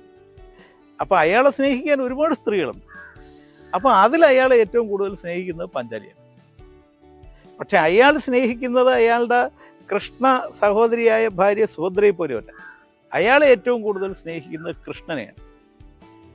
അതിനേക്കാൾ അയാൾ സ്നേഹിക്കുന്നത് അയാളുടെ ഗാന്ധീവത്തെയാണ്, അയാളുടെ ആയുധത്തെയാണ്. അതായത് അർജുനൻ ഒരു ആയുധ പ്രേമിയാണ്. ഇന്നത്തെ ലോകത്തിലെ ഒരുപാട് പേരും സ്നേഹിക്കുന്നത് ആയുധത്തെയാണ്. അമേരിക്ക സ്നേഹിക്കുന്നത് ആറ്റം ബോംബിനെയാണ്. അതുകൊണ്ടാണ് ലോകത്തിലെ പല രാജ്യങ്ങളും പാവങ്ങൾക്ക് അത്താഴം മേടിക്കാനുള്ള കാശ് ആറ്റം ബോംബ് ഉണ്ടാക്കാൻ കൊടുക്കുന്നത്. കാരണം ആറ്റം ബോംബിനെ സ്നേഹിക്കുന്നത് ആയുധപ്രേമികളാണ്. അവരെല്ലാം സത്യത്തിൽ അർജുനന്റെ അവതാരങ്ങളാണ്. ഇത്രയും വർഷങ്ങൾക്ക് മുമ്പ് തന്നെ വ്യാസൻ ഈ കാര്യങ്ങളെല്ലാം മുൻകൂട്ടി കണ്ട് ചെയ്തിരുന്നു എന്നത് തന്നെയാണ് അങ്ങേക്ക്? അതല്ല, ഇതൊരു സ്വഭാവമാണ്. ആ കാലത്തെ സ്വഭാവം മനുഷ്യൻ എല്ലാ കാലത്തും നിലനിൽക്കും. നമ്മുടെ വേഷത്തിൽ മാറ്റം ഉണ്ടാവും, നമ്മുടെ മുടി വെട്ടുന്നതിൽ മാറ്റം ഉണ്ടാവും, നമ്മുടെ ശരീരത്തെ ഒരുക്കത്തിൽ മാറ്റം ഉണ്ടാവും, നമ്മുടെ വീടിൻ്റെ സ്വഭാവത്തിൽ മാറ്റം ഉണ്ടാവും, നമ്മുടെ സമ്പത്തിൽ മാറ്റം ഉണ്ടാവും, നമ്മുടെ സ്വഭാവത്തിൽ മാറ്റം ഉണ്ടാവില്ല. അത് വ്യാസൻ്റെ കാലത്ത് വ്യാസൻ പറഞ്ഞ സ്വഭാവം ഏത് കാലത്തും മനുഷ്യനാണെങ്കിൽ അത് മനുഷ്യനിലുള്ള സ്വഭാവമായിരിക്കും. അർജുനൻ ഒരു സ്വഭാവമാണ്. ആയുധത്തെ സ്നേഹിക്കുന്ന, സ്വന്തം പ്രതിഭയെ അതിലേക്ക് നിക്ഷേപിക്കുന്ന, ആ വിജയങ്ങളിൽ അഭിമാനം കൊള്ളുന്ന, അതിൻ്റെ അഹങ്കാരം കൊണ്ടു നടക്കുന്ന ഒരു സ്വഭാവമാണ്. ട്രംപ് അതാണ്. അല്ലെങ്കിൽ ലോകത്തിലെ മറ്റു പല രാജ്യങ്ങളിലും ഇപ്പോൾ ഹിറ്റ്ലർ അതായിരുന്നു. മുസോളിനി അതായിരുന്നു. പക്ഷെ കാലങ്ങൾക്ക് ശേഷം തിരിച്ചറിവ് വന്നപ്പോഴാണോ അപ്പം പാഞ്ചാലി ചിന്തിക്കുന്നതായിട്ട് അങ്ങ് അതിൽ മെൻഷൻ ചെയ്തിട്ടുണ്ട്, യുധിഷ്ഠിരനെ സ്നേഹിച്ചാൽ മതിയായിരുന്നു എന്നുള്ള ഒരു അതല്ല, അതിൻ്റെ ഒരു പ്രശ്നം എന്താണെന്ന് വെച്ചാൽ, അത് മരണത്തിലേക്ക് നടക്കുമ്പോൾ മനുഷ്യൻ പാഞ്ചാലി അവസാനം പറയുന്നത്, എനിക്ക് തന്ന സ്നേഹത്തിന് പകരം ഭീമ നിനക്ക് തിരിച്ചെനിക്ക് സ്നേഹം തരാൻ പറ്റിയില്ല, വരുന്ന ജന്മത്തിൽ നമ്മൾ ഇങ്ങനെ ജനിക്കുകയാണെങ്കിൽ ഭീമ അന്ന് ഞാൻ നിനക്കത് തിരിച്ചു തന്നു കൊള്ളാം. അത് ഒരാളിൻ്റെ മരണത്തിലേക്ക് പോവുകയാണ്. ഈ മരണത്തിലേക്ക് പോകുമ്പം യാഥാർത്ഥ്യത്തിൻ്റെ ഒരു വഴിയിൽ നമ്മൾ എത്തിച്ച്, അതുവരെ നമുക്കത് എത്താൻ പറ്റുക. ഗോഡ്സെയും ഗാന്ധിജിയും വായിച്ചിട്ടുള്ള ഭഗവത്ഗീത ഒന്ന് തന്നെയാണ്, പക്ഷെ അവയുടെ അർത്ഥം അവർ വ്യാഖ്യാനിച്ചത് രണ്ട് രീതിയിലായി പോയി എന്നങ്ങ് എടുത്ത് മെൻഷൻ ചെയ്യേണ്ടായി. അപ്പം അതിനെക്കുറിച്ചൊന്ന് പറയാമോ? അതെന്താണെന്ന് വെച്ചാൽ, നമ്മൾ വായിക്കുന്നതും നമ്മുടെ പ്രവർത്തനങ്ങളുമായി നമ്മൾ ബന്ധപ്പെടുത്തും. ഭഗവത്ഗീത എന്ന പേരത് പറയുമെങ്കിലും അത് വ്യാസന്റെ ഗീതയാണ്. അതായത് വ്യാസന്റെ ആശയങ്ങളെ കൃഷ്ണനിലൂടെയാണ് പറയുന്നത്. അത് യുദ്ധമുഖത്ത് വെച്ചാണ് പറയുന്നത്. അതിൽ തന്നെ വ്യാസൻ അത് യുദ്ധമുഖത്ത് അപ്പം പറഞ്ഞതാണോ പിന്നെ അത് എഴുതി ചേർത്തതാണോ? കാരണം ഭഗവത്ഗീതയുടെ ഭാഷ കുറച്ചുകൂടി ആധുനികമാണ്. പക്ഷെ അത് ലോകത്തൊരു തത്വചിന്തയാണ്. അതിൽ നിന്ന് നമുക്ക് എങ്ങനെയും വ്യാഖ്യാനിക്കും. ഇപ്പം മഹാത്മാഗാന്ധി ഭഗവത്ഗീതയെ വ്യാഖ്യാനിച്ചിരിക്കുന്നത് അനാസക്തി യോഗമെന്നാണ്. അതായത് നിങ്ങൾക്ക് യുദ്ധത്തോടും അധികാരത്തോടും ആർത്തിയില്ലാത്ത നിങ്ങളുടെ കർമ്മ പദ്ധതികൾ നിങ്ങൾക്ക് കിട്ടാവുന്ന ഫലത്തെ ഇച്ഛിക്കാതെ നിങ്ങൾ ഉപയോഗിച്ചാൽ അതാണ് ഭഗവത്ഗീതയിൽ പറഞ്ഞിരിക്കുന്നതെന്ന് ഗാന്ധി പറയുന്നു. ഗോഡ്സെ അതിൽ നിന്ന് കണ്ടെടുത്തത്, ഏത് തെറ്റും ചെയ്യുന്നവരെ തനിക്ക് ഇഷ്ടമല്ലെങ്കിൽ വധിക്കാനുള്ള ഒരു അവകാശം കൃഷ്ണൻ തന്നിരിക്കുന്നുവെന്നാണ്. അപ്പൊ ഒരു ഭഗവത്ഗീത രണ്ടു പേർക്ക് രണ്ടായി തോന്നി. മഹാത്മാഗാന്ധിക്ക് അത് അഹിംസ ലോകത്ത് പ്രചരിപ്പിക്കാനുള്ള ഒരു ധാർമ്മികമായ തത്വചിന്തയുടെ ഒരു സമാഹാരമായിട്ടും, ആ മഹാത്മാഗാന്ധി എന്ന അഹിംസ കൊണ്ടു നടക്കുന്ന മനുഷ്യനെ വധിക്കാനുള്ള ഹിംസ അതിലടക്കം ചെയ്തിട്ടുണ്ടെന്ന് ഗോഡ്സെയും കണ്ടു. ഇത് സത്യത്തിൽ ഈ ഗോഡ്സെയുടെ ഒരു വലിയ പരാജയവും, അതായത് ഒരു കാഴ്ചയുടെ പരിമിതിയും ഭഗവത്ഗീത എന്ന മഹത്തായ കൃതിയുടെ വലിയ വിജയവുമാണ്. നമുക്ക് ഒരേ കാര്യത്തിൽ നിന്ന് ഇപ്പം ഈ ഒരു തത്വചിന്തയിൽ നിന്ന് നമുക്ക് ലോകത്തെ അതിനെ എതിർക്കുന്നവരെ മുഴുവൻ വധിക്കാനുള്ള ഒരു തീവ്രവാദം നമുക്കെടുക്കാം. അത് അതിൻ്റെ തെറ്റായ വ്യാഖ്യാനമാണ്. ശരിയായ വ്യാഖ്യാനം ലോകത്തെ എല്ലാവരും കൂട്ടിയോജിപ്പിക്കാനുള്ള സ്നേഹത്തിൻ്റെ ഒരു പുടവ അതിൽ നിന്ന് നെയ്തെടുക്കാനുള്ള നമ്മുടെ ശേഷിയാണ്. ഇത് രണ്ടും ചില തത്വശാസ്ത്രങ്ങളിൽ, ഇപ്പം ലോകത്തിൻ്റെ ഏറ്റവും വലിയ പ്രത്യേകത, ലോകത്ത് എല്ലാ നല്ല തത്വശാസ്ത്രങ്ങളും തീവ്രവാദം പ്രചരിപ്പിക്കാനുള്ള ആയുധം കണ്ടെടുക്കുന്ന ഖനികളായി മാറിയിട്ടുണ്ടെന്നതാണ്. എല്ലാ പുരാണങ്ങൾ മാത്രമല്ല, പുരാണങ്ങളും മതഗ്രന്ഥങ്ങളും എല്ലാം അങ്ങനെയായി മാറിയിട്ടുണ്ട്. സാർ CPIയുടെ പാർട്ടി പ്രവർത്തകനാണ്. അങ്ങനെ ഒരു, അതായത് കമ്മ്യൂണിസം എന്ന് പറയുമ്പോൾ നമുക്കറിയാം ഭൗതികവാദവുമായി ബന്ധപ്പെട്ട് എപ്പോഴും നിൽക്കുന്നതാണ്. അങ്ങനെ ഒരാൾ ഈ ആത്മീയവാദത്തിലേക്കും അതുപോലെ തന്നെ ആത്മീയതയുമായി ബന്ധപ്പെട്ട്, എനിക്ക് തോന്നുന്നു അങ്ങയുടെ നിയമസഭയിലുള്ള പ്രസംഗങ്ങളൊക്കെ ശ്രദ്ധിക്കുമ്പോൾ അവിടെയും അങ്ങ് കുറച്ചൊക്കെ ഈ അർജുൻ്റെ ഇങ്ങനെ ഓരോ ഇതുമായിട്ട് ബന്ധപ്പെടുത്തി സംസാരിക്കുന്നതായിട്ട് ഞാൻ കേട്ടിട്ടുണ്ട്. അപ്പം എന്തുകൊണ്ടാണ് സാർ ഈ ഒരു ഭൗതികവാദത്തിൽ നിന്നും ഒരു ആത്മീയവാദത്തിലേക്ക് മാറുക എന്നല്ല, അത് രണ്ടും കൂടെ ഒരുമിച്ച് കൊണ്ടുപോകാനുള്ള ഒരു അതായത് ഈ ഇന്ത്യയെ സംബന്ധിച്ച് ഇന്ത്യയുടെ ഒരു പ്രത്യേകതയായിട്ട് ലോകം വിലയിരുത്തിയത്, ലോകത്തിലുള്ള എല്ലാത്തരം ചിന്തകളെയും സ്വീകരിച്ച ഒരു നാടേ ഉള്ളൂ ലോകം, അത് ഇന്ത്യയാണ്. പക്ഷെ ഇന്ത്യയുടെ പ്രത്യേകത, ഇന്ത്യ എല്ലാം സ്വീകരിച്ച് അതിലൊരു ഇന്ത്യൻ രീതി ഇന്ത്യ വികസിപ്പിച്ചു. അതുകൊണ്ടാണ് ഇപ്പം ഇന്ത്യയിൽ ചിലയിടത്ത് ചിലത് പരാജയപ്പെടുന്നതും ചിലയിടത്ത് ചിലത് വിജയിക്കുന്നതും. ഒരേ കാര്യം തന്നെ ഇന്ത്യയിൽ, വടക്കേ ഇന്ത്യയിൽ തോറ്റത് തെക്കേ ഇന്ത്യയിൽ വിജയിച്ചിട്ടുണ്ട്, തെക്കേ ഇന്ത്യയിൽ തോറ്റത് വടക്കേ ഇന്ത്യയിൽ വിജയിച്ചിട്ടുണ്ട്. അതായത് ഇന്ത്യയുടെ ഒരു ഉൾക്കൊള്ളൽ ശേഷിയാണ്. അതിൽ ഇപ്പൊ ലോകത്ത് ഒരു ഉദാഹരണം പറഞ്ഞാൽ, ലോകത്തിലെ ഏറ്റവും വലിയ ചിന്തകന്മാർ ഏറ്റവും കൂടുതലുണ്ടായ രാജ്യം ഇന്ത്യയാണ്. ഇപ്പൊ ഉദാഹരണം പറഞ്ഞാൽ ബുദ്ധൻ എന്നാൽ ഇന്ന് ഇന്ത്യയിൽ പഠിക്കപ്പെടുന്ന ഒരാളല്ല. പക്ഷേ ബുദ്ധിസം ലോകത്ത് വളരെ ശക്തമാണ്. അതായത് സമത്വം എന്ന് പറയുന്ന ആശയത്തിൻ്റെ ആവിർഭാവം ഒരർത്ഥത്തിൽ ബുദ്ധനിലൂടെയാണ്. പക്ഷെ അത് ഒരു ദർശനമായിട്ടാണ് ഇന്ത്യയിൽ നിന്നത്. പിന്നെ അതൊരു മതമായി. ഈ മതമാകുമ്പോൾ സംഭവിക്കുന്നത് അതിനകത്തുള്ള അതിൻ്റെ ആത്മാവ് നഷ്ടപ്പെടും. അത് ഏത് മതത്തിനും പറ്റുന്നതാണ്. ഒരു മതത്തിലും ആ മതത്തിൻ്റെ ആത്മാവില്ല. ആഘോഷമാണ് കൂടുതൽ. എല്ലാ മതങ്ങളും ലോകത്ത് ആഘോഷമാണ്.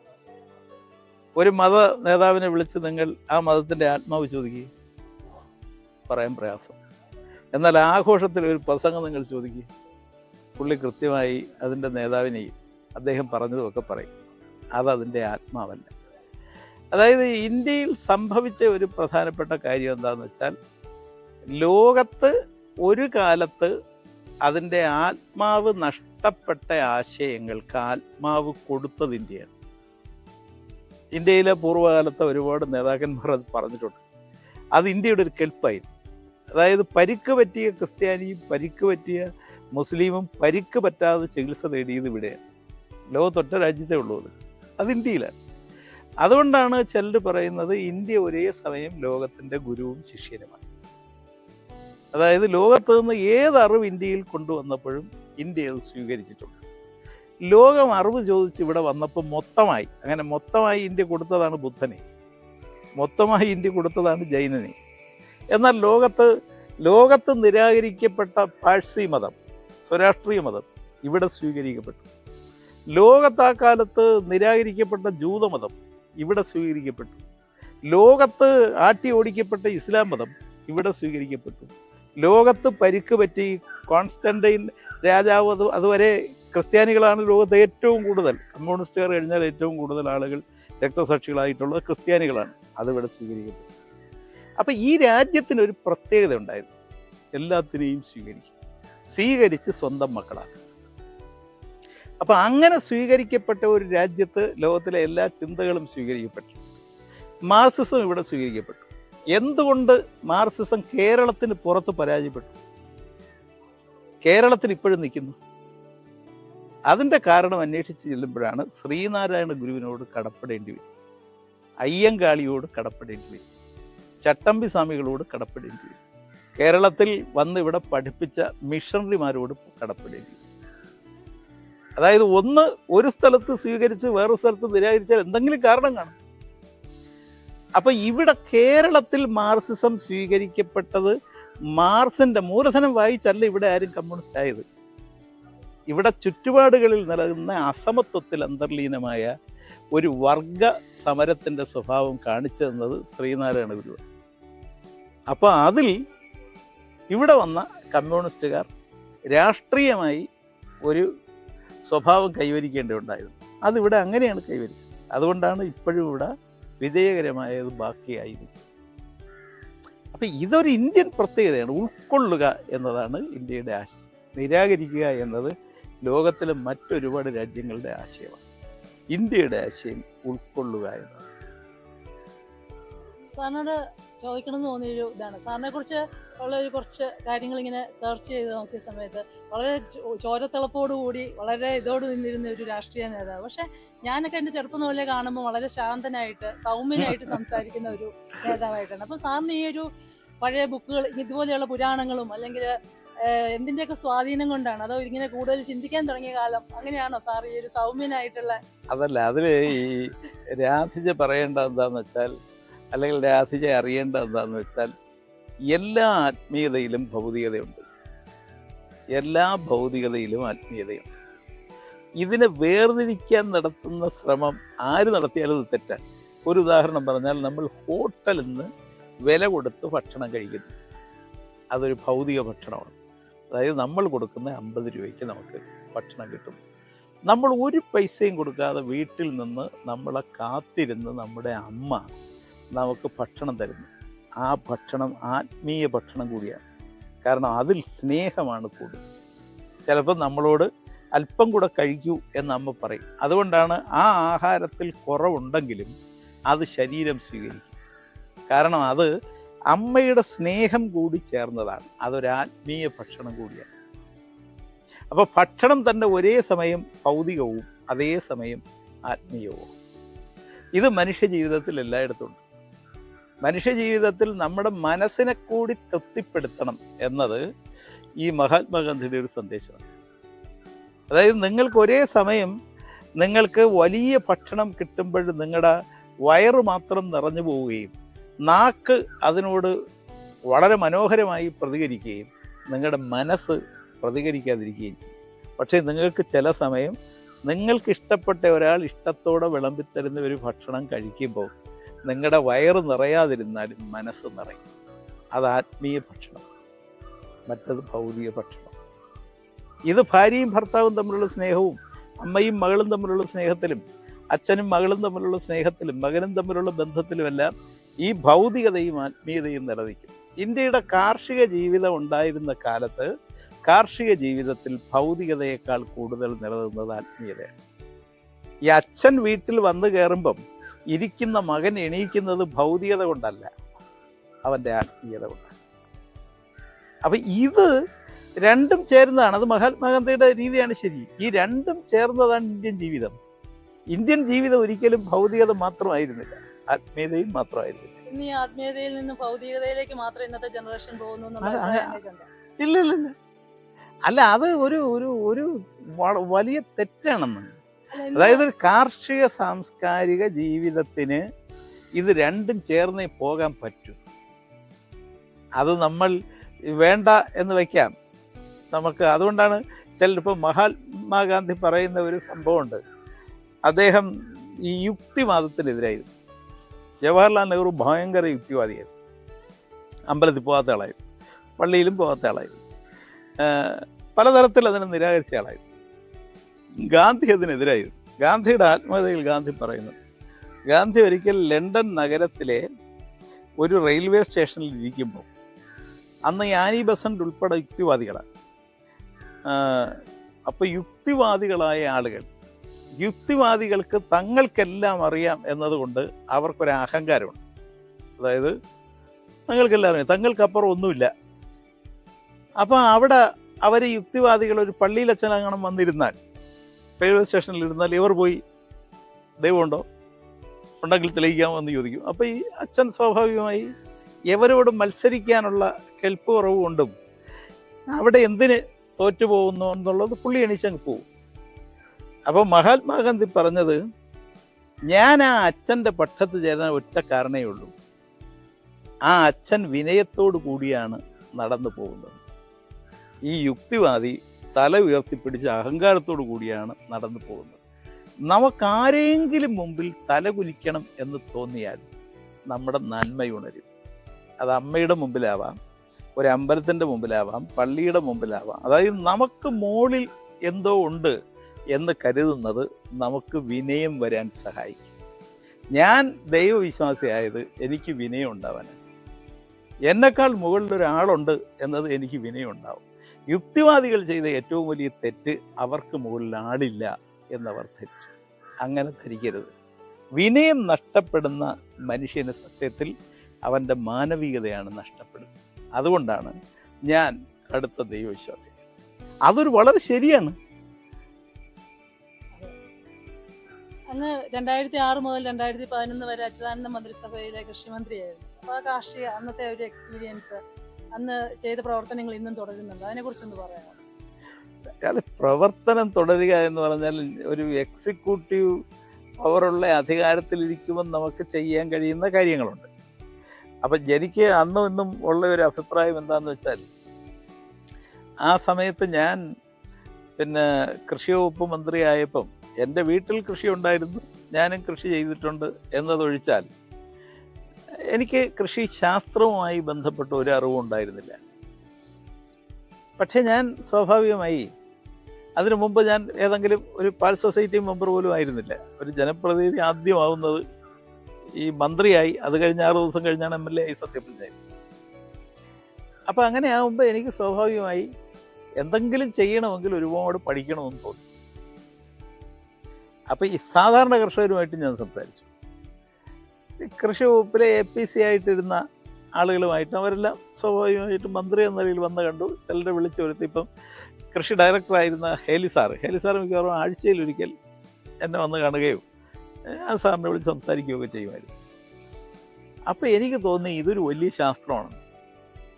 കാരണം ഒരു തെങ്ങായി നിൽക്കുന്ന ഒരുപാട് ഘടകങ്ങളുണ്ട്. വെള്ളമാണെങ്കിലും മണ്ണാണെങ്കിലും മണ്ണിലെ ഘടകങ്ങളാണെങ്കിലും അതിനോട് ചേരുന്ന വളമാണെങ്കിലും അതിൽ വരുന്ന രോഗങ്ങളാണെങ്കിലും അതിനെക്കുറിച്ച് നമ്മൾ ഒരുപാട് മനസ്സിലാക്കിയിട്ടില്ലെങ്കിൽ തെങ്ങായി നിൽക്കില്ല. അപ്പം ഇങ്ങനെയെല്ലാം പരിശോധിച്ച് വരുമ്പം സ്വാഭാവികമായി പഠിച്ചാലും തീരാത്തൊരു വിഷയമാണിതെന്ന് തോന്നുന്നു. അങ്ങനെയാണ് ഞാൻ ആലോചിച്ചത്, ഈ സാധാരണ കർഷകർ ബാക്കി ഏത് വകുപ്പും വേണമെങ്കിൽ നമുക്കതിൻ്റെ ഡിപ്പാർട്ട്മെൻറ്റിൻ്റെ കാര്യങ്ങൾ തിരുവനന്തപുരത്ത് ഒരു ഓഫീസിലിരുന്ന് ചർച്ച ചെയ്യാം. പക്ഷെ കൃഷിയുടെ കാര്യം കൃഷിക്കാരൻ്റെ മനസ്സിൽ ഓരോ കൃഷിയെക്കുറിച്ചും ഒരു ധാരണയുണ്ട്. വാഴയെക്കുറിച്ചും നെല്ലിനെക്കുറിച്ചും പലതിനെക്കുറിച്ചും. അങ്ങനെ ഞാൻ ഇവിടെയും വന്നിട്ടുണ്ട്, ഈ നിങ്ങളുടെ പാടശേഖരങ്ങളിലൊക്കെ വന്നിട്ടുണ്ട്. അപ്പം ഞാൻ ആലോചിച്ചു, ഓരോ പാടശേഖരങ്ങളും വ്യത്യസ്തമാണ്. കുട്ടനാടൻ പാടശേഖരത്തിൻ്റെ സ്വഭാവമല്ല പാലക്കാടൻ പാടശേഖരത്തിന്. കുട്ടനാട് വെള്ളം കൂടുതലായ പ്രശ്നമാണ്, പാലക്കാട് വെള്ളം ഇല്ലാത്ത പ്രശ്നം. അപ്പം ഈ പ്രശ്നങ്ങളൊക്കെ എങ്ങനെ പഠിക്കും? അതുകൊണ്ട് ഞാൻ തിരുവനന്തപുരത്ത് എൻ്റെ വകുപ്പിലെ ഉദ്യോഗസ്ഥന്മാരോട് വിളിച്ച് പറഞ്ഞു, നമുക്ക് ഈ കൃഷിക്കാരുടെ ഇടയിലേക്ക് പോകണം. നമുക്ക് നമ്മുടെ ബഡ്ജറ്റിൻ്റെ ഒരു പങ്ക് അവരോടൊപ്പം ഇരുന്ന് ചർച്ച ചെയ്യണം. അവർക്ക് കുറച്ച് അനുഭവങ്ങളുണ്ട്. അപ്പോൾ ഈ 2007 ഒരു വലിയ മഴക്കാലം ഉണ്ടായിരുന്നു. കുട്ടനാട് ഒക്കെ നശിച്ചു പോയി. അവിടെ പോയി കൃഷിക്കാർക്ക് അതിൻ്റെ അടുത്ത ആഴ്ച തന്നെ നഷ്ടത്തിൻ്റെ കണക്കൊക്കെ നോക്കി പൈസ കൊടുത്തൊരു വർഷമുണ്ട്. ഞാൻ ആ വർഷം ഈ വയനാട്, ഭയങ്കര മഴക്കാലത്താണ് വയനാട് പോകുന്നത്. വയനാട് പോയി വലിയ ഒരു കർഷക സമ്മേളനം, അവിടുത്തെ എല്ലാ കൃഷിക്കാരെയും വിളിച്ച് സമ്മേളനം നടത്തി. ഞാൻ സമ്മേളന ഹാളിൽ നിന്ന് കൽപ്പറ്റയാണ്. പുറത്തിറങ്ങുമ്പോൾ എൻ്റെ കൂടെ APC ജയകുമാറും ഒക്കെ ഉണ്ട്. അപ്പം 2-3 ആദിവാസികൾ എൻ്റെ കൂട്ടത്തിൽ നടന്നു വന്ന്, അപ്പം മഴ തോർന്നു. അവരിങ്ങനെ ആകാശം നോക്കിയിട്ട് അവർ പറഞ്ഞ്, സാറേ മഴ നിൽക്കും. ഞാൻ ചോദിച്ചു, അതിൻ്റെ കാര്യം എന്താ? അതാ പോകുന്നത് വന്ധ്യമേഘങ്ങളാണ്. വന്ധ്യമേഘം വന്നാൽ അതിൻ്റെ അർത്ഥം ഇനി മഴയില്ലെന്നാണ്. അപ്പം ഞാൻ ചുറ്റുപാടുമുള്ള കൃഷി ഉദ്യോഗസ്ഥരെ നോക്കി. അപ്പം അവർ ഒന്ന് ചിരിച്ച്. ഞാൻ അന്ന് രാത്രി കോഴിക്കോട് ഇങ്ങിപ്പോന്നു. പിന്നെ വിളിച്ചന്വേഷിച്ചു. പിന്നെ 15 ദിവസക്കാലം വയനാട് മഴ പെയ്തു. അപ്പം ഞാൻ ആലോചിച്ച്, ഈ പ്രകൃതിയുമായി ബന്ധപ്പെട്ട ഈ വിവരം ഒരു ആദിവാസിക്ക് അറിയാവുന്നത് എന്തുകൊണ്ട് നഗരത്തിൽ ജീവിക്കുന്ന ഒരു ശാസ്ത്രജ്ഞൻ അറിഞ്ഞൂടാ? അപ്പം വയനാടിൽ പിന്നെ ഞാൻ ഒരിക്കൽ പോയി. വയനാടിൽ ഒരു നാട്ടുകൂട്ടം നടത്തി. വയനാട്ടിലെ നെല്ലുകൾ സംരക്ഷിക്കുക, വയനാട്ടിലെ കൃഷിയെ സംരക്ഷിക്കുക. അവർ പറയുന്നത് ബഡ്ജറ്റിൽ ഉൾക്കൊള്ളിക്കാൻ പറ്റുമെന്ന് നോക്കുക. ആദ്യത്തെ നാട്ടുകൂട്ടം പിന്നെ നടത്തിയത് ഭാരതപ്പുഴയുടെ തീരത്താണ്, കുറ്റിപ്പുറത്താണ്. അപ്പോൾ അവിടെ നാട്ടുകൂട്ടത്തിൽ ഞാൻ പറഞ്ഞു, ഇവിടെ സ്വാഗതം വേണ്ട, ഇവിടെ ഉദ്ഘാടനം വേണ്ട, ഇവിടെ മന്ത്രിയുടെ പ്രസംഗം വേണ്ട. ഞാനവിടെ പോയി ഇരുന്നു. ഇത് ഉദ്ഘാടനം ചെയ്യുന്ന ഇവിടുത്തെ ഏറ്റവും പ്രായമായ ഒരു അമ്മമ്മ മതി. അവിടെ 18 പഞ്ചായത്തുകളിൽ നിന്ന് 7000 പേര് അവിടെ പങ്കെടുത്തു. അവരോട് തന്നെ പറഞ്ഞു, നിങ്ങൾക്ക് ആവശ്യമുള്ളത് പറയാം. അതിനു മുമ്പ് അവിടെ ചെറിയ നാട്ടുകൂട്ടങ്ങൾ നടത്തിയിരുന്നു പഞ്ചായത്തുകളിൽ. അപ്പോൾ ആ കൃഷി ഓഫീസർമാരെല്ലാം വന്നു. അവിടുത്തെ കാര്യങ്ങളൊക്കെ കുറച്ച് തീരുമാനിച്ചു. ഒരു 33 കോടി രൂപയുടെ പദ്ധതി അവർ പറഞ്ഞത് അംഗീകരിച്ചു. ഞാൻ വന്ന് സെക്രട്ടറിയെയും ഡയറക്ടറെയും ഒക്കെ വിളിച്ചു കൂട്ടി ഞാൻ പറഞ്ഞു, ഇതിന് അംഗീകാരം കൊടുക്കണം. ഈ ഫയലിൽ ഒരുപാട് താമസം പാടില്ല. ഇത് നമ്മൾ 600-700 കോടി രൂപ ആ വർഷം കൃഷിക്ക് പോകുന്നുണ്ട്. ഇതിന് അംഗീകാരം കൊടുത്തേക്കണം. ഇത് അവർ നടപ്പാക്കട്ടെ, അതിൻ്റെ ഒരു ഫലം അറിയട്ടെ. അപ്പോൾ അവിടെ രാമകൃഷ്ണൻ എന്ന് പറയുന്ന ഒരു കൃഷി ഓഫീസർ ഉണ്ടായിരുന്നു. ആദവനാട് എന്ന് പറയുന്ന പഞ്ചായത്ത്.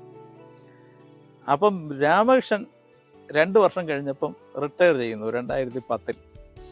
അപ്പോൾ രാമകൃഷ്ണൻ എന്നെ കാണാൻ വന്നു.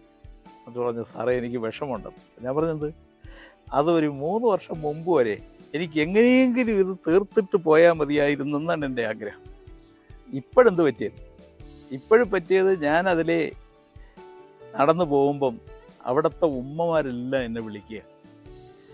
ഒരു ദിവസം അതിലേ നടന്നു ആദവനാട് ഒരു ഗ്രാമത്തിലൂടെ നടന്നു പോകുമ്പോൾ ഒരു ഉമ്മ വിളിച്ചിട്ട് പറഞ്ഞു, രാമകൃഷ്ണ ഒരു ചായ കുടിച്ചിട്ട് പോവാം.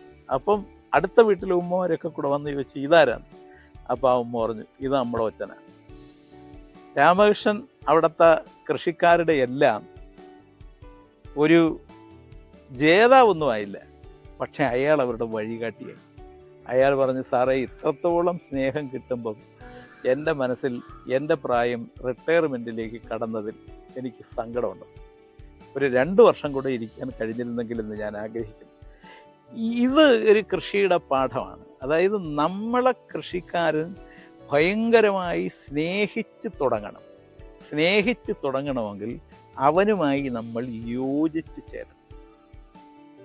അപ്പോൾ അത് എനിക്കൊരു പാഠമായിരുന്നു. ആ നാട്ടുകൂട്ടമാണ് എനിക്ക് തോന്നുന്നത് ആ കാലത്ത് നടന്നതിൽ. അതിൽ ഈ കായംകുളം ഓണാട്ടുകരയുടെ നാട്ടുകൂട്ടമാണെങ്കിലും ഈ കുട്ടനാടിൻ്റെ നാട്ടുകൂട്ടമാണെങ്കിലും ഈ ഭാരതപ്പുഴയുടെ തീരത്ത് നാട്ടുകൂട്ടമാണെങ്കിലും വയനാടിൻ്റെ നാട്ടുകൂട്ടമാണെങ്കിലും അങ്ങനെ കുറച്ച് പദ്ധതികൾക്ക് ആ പദ്ധതികൾ മുകളിൽ AC മുറിയിൽ ഇരുന്നെല്ലാം തീരുമാനിച്ചു. ഈ പാടത്തും പറമ്പിലും ഇരുന്ന് തീരുമാനിച്ചു. ഈ കൃഷിയിൽ അങ്ങനെ ചിലത് പുതുമയുള്ളത് ചെയ്യണം. കൃഷിക്കാരനായിരിക്കണം അതിൻ്റെ തീരുമാനങ്ങൾ കൈക്കൊള്ളേണ്ടത്. അത് ആ കാലത്തും എല്ലാ കാലത്തും എൻ്റെ ഒരു അഭിപ്രായം. ആളുകളുടെ ആവശ്യങ്ങൾ അറിഞ്ഞ് അവരുടെ ആവശ്യങ്ങൾക്ക് അല്ല, അവരുടെ ആവശ്യങ്ങൾ എന്ന് പറഞ്ഞാൽ അവരുടെ വ്യക്തിപരമായ ആവശ്യങ്ങൾ പറഞ്ഞാൽ നമ്മൾ കേൾക്കരുത്. ആ നാടിൻ്റെ പൊതുവായ ആവശ്യങ്ങൾ പറഞ്ഞാൽ നമ്മൾ അതിനനുസരിച്ച്, ഇപ്പോൾ ഉദാഹരണം പറഞ്ഞാൽ കാർഷിക കലണ്ടർ കേരളത്തിലുണ്ടാവണം. ഇപ്പോഴത്തെ മഴയനുസരിച്ച് ഈ ജൂണിൽ തുടങ്ങേണ്ട പല കൃഷികളും ഒരുപക്ഷെ നമുക്ക് ജൂലൈയിലോ ആഗസ്റ്റിലോ തുടങ്ങേണ്ടി വരും. കാരണം മഴ മാറുകയാണ്. നമ്മുടെ പിന്നെ കൃഷി എന്ന് പറയുന്നത് മൺസൂൺ മാജിക്കാണ്. മൺസൂൺ അനുസരിച്ചാണ് നമ്മുടെ കൃഷി നിൽക്കുന്നത്. മൺസൂൺ കേരളത്തിൽ മാറുകയാണ്. അപ്പം അതിനനുസരിച്ച് കൃഷിയുടെ കലണ്ടർ മാറണം. അതിനനുസരിച്ച് വെള്ളം കൊടുക്കുന്ന കലണ്ടർ മാറണം. ഇപ്പം നമുക്ക് തണ്ണീർമുക്കം ബണ്ട് അടയ്ക്കേണ്ടതും തുറക്കേണ്ടതുമായ നമുക്കൊരു സമയമുണ്ട്. പക്ഷെ അതാണോ യഥാർത്ഥ സമയം? ഈ മാറിയ കാലാവസ്ഥ അനുസരിച്ച് എപ്പോഴാണ് യഥാർത്ഥ സമയമാവുന്നത്? എന്താണ് ഇപ്പം ചെയ്യേണ്ടത്? അതിനെക്കുറിച്ച് ശാസ്ത്രീയ ബോധം വേണം. അതിപ്പം വയനാട് ദുരന്തം ഉണ്ടായി. വയനാട് ദുരന്തം ഉണ്ടായത് ഇപ്പോഴവിടെ വീട് വയ്ക്കണം, അത് വയ്ക്കണം. അതിനെക്കുറിച്ചൊക്കെ ഒരുപാട് പഠനം വേണം. ഇനി അവിടെ സിമൻറ്റും കമ്പിയും ഒക്കെ കൊണ്ടുപോകാമോ? അങ്ങനത്തെ വീട് വയ്ക്കാൻ പാടുണ്ടോ? അപ്പോൾ ഗാഡ്ഗിൽ റിപ്പോർട്ട് ഉൾപ്പെടെ നമ്മൾ ഗൗരവമായിട്ടുണ്ട്. സാർ ഏറ്റവും കൂടുതൽ വായിക്കാൻ ഇഷ്ടപ്പെടുന്നത് ഏത് തരത്തിലുള്ള ബുക്കാണ്? എങ്ങനെ ബുക്കുകൾ വായിക്കുന്നത്, ഇപ്പോൾ വായിക്കുന്ന റീസെൻ്റ്ലി വായിച്ചുകൊണ്ടിരിക്കുന്ന ബുക്കുകളെ കുറിച്ചൊക്കെ ഒന്ന് പറയാം. അല്ല, നമ്മുടെ സമൂഹത്തെ രൂപപ്പെടുത്തിയതിൽ ഈ സാഹിത്യത്തിനും കലയ്ക്കും അത് രണ്ടും ചേർന്ന് സംസ്കാരത്തിന് ഒരു വലിയ പങ്കുണ്ട്. അപ്പം അത്തരം കാര്യങ്ങളെല്ലാം നമ്മൾ പൊതുവെ പഠിക്കേണ്ടതാണ്. നമ്മൾ ഗൗരവമായി പഠിക്കേണ്ട ഒരു കാര്യമായി എനിക്ക് തോന്നുന്നത്, നമ്മൾ ഈ കാർഷിക സംസ്കാരത്തിൽ നിന്ന് ഒരു വാണിജ്യ വ്യാവസായിക സംസ്കാരത്തിലേക്ക് മാറിയപ്പോൾ നമുക്ക് നമ്മളറിയാതെ ചോർന്നു പോയ ഒരുപാട് കാര്യങ്ങളുണ്ട്. അതിപ്പം നമ്മുടെ മുമ്പിൽ ഒരുപാട് തരത്തിലുള്ള ദുരന്തങ്ങളായി വരാറുണ്ട്. ഒരു ഉദാഹരണം പറഞ്ഞാൽ, ഇപ്പം കേരളത്തിൽ നമ്മുടെ ഗ്രാമങ്ങളിൽ നിലനിന്ന കാർഷിക സംസ്കാരവുമായി ബന്ധപ്പെട്ട മൂല്യങ്ങളുണ്ടായ കാലത്ത് നമ്മുടെ കുടുംബ ബന്ധങ്ങളും അയൽവക്ക ബന്ധങ്ങളും ഭയങ്കര ശക്തമായിരുന്നു. ആ കാലത്ത് ഇപ്പോൾ ഒരു സാധാരണ വീട്ടിലൊരു വിവാഹം നടത്തും, അതാ നാടിൻ്റെ ഒരു ആഘോഷമാണ്. ഇപ്പോൾ ഒരു വിവാഹവും നാടിൻ്റെ ആഘോഷമല്ല, അത് പണത്തിൻ്റെ ഒരു ആർഭാടീകരണ ആഘോഷമാണ്. അതുകൊണ്ട് പണ്ട് അങ്ങനെ വിവാഹം നടത്തുമ്പോൾ, ഇപ്പോൾ ഈ കൺവെൻഷൻ സെൻ്ററുകളോ ഇതൊന്നും ഇല്ലാത്തതുകൊണ്ട് ആ വീട്ടിൽ തന്നെ ഒരു ചെറിയ പന്തലിടും. ആ ആ പന്തലിന് വേണ്ട ഓല നാട്ടിൽ നിന്നാണ് സംഭരിക്കുന്നത്. അതിൻ്റെ തൂണ്, നമ്മൾ ഈ വട്ട എന്നൊക്കെ പറയുന്ന പാഴ്മരങ്ങൾ എന്നൊരു മരങ്ങളില്ല, എന്നാലും അത് വെട്ടി അത് സംഭാവന ചെയ്യണം നാട്ടുകാരെ അധ്വാനം കൊണ്ട് ചെറിയൊരു പന്തലുണ്ടാവുകയാണ്. നാട്ടിൽ നിന്ന് ഇല വരികയാണ്, നാട്ടിൽ നിന്ന് കൊല വരികയാണ്, നാട്ടിൽ നിന്ന് കിഴങ്ങ് വർഗ്ഗങ്ങളും വിഭവങ്ങളും വരികയാണ്. നാട്ടുകാരായ സ്ത്രീകളും ആണുങ്ങളും ഒക്കെ കൂടി ഉള്ള കിണറുകളിൽ നിന്നൊക്കെ വെള്ളം കോരി അത് വലിയ കുട്ടുവങ്ങളിലൊക്കെ നിറച്ച് അത് നാടിൻ്റെ ആഘോഷമാണ്. ഈ പി ഭാസ്കരൻ മാസ്റ്റർ പണ്ട് എഴുതിയതുപോലെ നാഴൂരി പാല് കൊണ്ട് നാടാകെ കല്യാണം. അവിടെ 10-50 പേര് എവിടെന്നോ വന്ന് ഉച്ചയ്ക്ക് ഒരു കറുത്ത ചരട് പെണ്ണിൻ്റെ കഴുത്തിൽ കെട്ടി 1 പവനോ 1 വളയോ അങ്ങാണോ പെണ്ണിനുണ്ടാവും. പക്ഷെ ആ നാടിൻ്റെ സ്നേഹം മുഴുവൻ ആശീർവാദമായി അവരുടെ തലയിലുണ്ടാവും. ആ പെണ്ണ് കല്യാണം കഴിച്ചുകൊണ്ട് പോയാൽ വീട്ടിൽ ദാരിദ്ര്യമൊക്കെ ഉണ്ടാവും, ചിലപ്പോൾ അവർ പട്ടിണിയായിരിക്കും. പക്ഷെ അവർ പരസ്പരം ആ ദാരിദ്ര്യം പങ്കുവയ്ക്കും. ഈ സങ്കടത്തിൽ നിന്ന് എന്താണ് സന്തോഷം ഉൽപ്പാദിപ്പിക്കുക എന്നുള്ള കെമിസ്ട്രി അവർക്കറിയാമായി. അവർക്ക് ബർത്ത്ഡേയും കല്യാണാഘോഷങ്ങളുടെ വാർഷികാഘോഷവും ഒന്നും ഉണ്ടായിരുന്നില്ല. പക്ഷെ എന്നും അവർക്ക് സ്നേഹമായിരുന്നു. ചിലപ്പം ഭാര്യയ്ക്ക് ആ ദിവസം, കല്യാണത്തിൻ്റെ ദിവസം വർഷം എത്തുമ്പോൾ അറിഞ്ഞു പോയാൽ ഒരു സാരി മേടിച്ചു കൊടുക്കാനുള്ള നിവൃത്തിയില്ലാത്തതുകൊണ്ട് അയാളത് പറയല്ല. അവനൊരു ഷർട്ട് മേടിച്ചു കൊടുക്കാനുള്ള നിവൃത്തിയില്ലാത്തതുകൊണ്ട് ഭാര്യയെ അത് പറയില്ല. ആ ദിവസം രണ്ടുപേരും കൂടെ രാത്രി കിടക്കുമ്പോഴായിരിക്കും ഭാര്യ ഭർത്താവിനോട് പറയുന്നത് ഇന്നാണതെന്ന്. അപ്പോൾ അവനറിയാം ഇതാണ് പറയുന്നത്. അവൻ പക്ഷേ അത് ശ്രദ്ധിക്കുകയല്ല, ഏതൊന്നും ചെയ്യും. അവസാനം രണ്ടുപേരും ഒരു തലോടൽ കൊണ്ടോ അല്ലെങ്കിൽ അവൻ്റെ നെഞ്ചിൽ ചാഞ്ഞവൾ ഒരു തുള്ളി കണ്ണുനീരൊഴുക്കുമ്പോഴോ ആ ദിവസം അവരുടെ മഹത്തായ ഒരു ഓർമ്മയുടെ ആഘോഷമാണ്. അവരൊരിക്കലും എത്ര ദാരിദ്ര്യത്തിലും ബന്ധം പിരിയല്ല.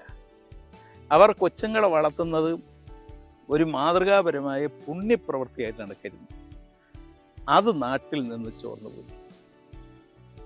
ഇപ്പോൾ ഒരു കൊച്ചു തെറ്റിന് അപ്പം ബന്ധം വേർപിരിയാൻ വേണ്ടി കോടതി കേസാണ്. അല്ലെങ്കിൽ പെണ്ണ് തെറിവിച്ച് പെണ്ണിൻ്റെ വീട്ടിൽ പോവുക, യവൻ ഏതെങ്കിലും വഴിക്ക് കള്ളുപിടിച്ചു പോയി വഴി കിടക്കുക, ഇത് ചെയ്യുക. ഇത് കേരളത്തിൽ എങ്ങനെ ചോർന്നു പോയി എന്ന് ഗൗരവമായ ഒരു അന്വേഷണവും നടക്കുന്നില്ല. അപ്പം ഇത് ചില പുസ്തകങ്ങളിൽ കുറിച്ചിട്ടിട്ടുണ്ട്. ഇത് നമുക്ക് കുമാരനാശാന്റെ കവിതയിൽ വായിച്ചെടുക്കാം. ഇത് ചങ്ങമ്പുഴയുടെ ഏതെങ്കിലും ഒന്നിൽ വായിച്ചെടുക്കാം. ഇത് ഉറൂബിൻ്റെയും ടി കേശവദേവൻ്റെയും തകഴിയുടെയും കഥകളിൽ നമുക്ക് കണ്ടെത്താം. പക്ഷെ അത് വായിക്കാനുള്ള ദാഹം പോലും കേരളത്തിലെ പുതിയ തലമുറയിലും പിന്നെ പഴയ തലമുറ എന്ന് പറയുന്നതിൽ തന്നെ വളരെ പേർക്ക് നഷ്ടമായിട്ടുണ്ട്. അപ്പം അതുകൊണ്ട് ഇങ്ങനെ ചരിത്രത്തിൽ നമുക്ക് പഠിക്കേണ്ടതായ ഒരുപാട് കാര്യങ്ങൾ ചിതറി നമ്മുടെ നോവലിലും കവിതയിലും നേരിട്ട് ചരിത്രത്തിലും ഗവേഷണ പുസ്തകങ്ങളിലും കിടക്കുന്നത് അറിയാനുള്ള ഒരു ആഗ്രഹം എനിക്ക് ഒരുപക്ഷെ കൂടുതലായിട്ടുണ്ട്. സാർ ഇപ്പോൾ ലേറ്റസ്റ്റ് ആയിട്ട് എഴുതിക്കൊണ്ടിരിക്കുന്ന ബുക്കിനെ കുറിച്ചൊന്ന് പറയാം. അത് എന്നത്തേക്ക് പബ്ലിഷ് ചെയ്യും, അതിനെ കുറിച്ചൊന്ന് പറയാമോ? എന്നത്തേക്ക് എന്ന് പറയാൻ പറ്റില്ല. ഇപ്പോഴും ഞാൻ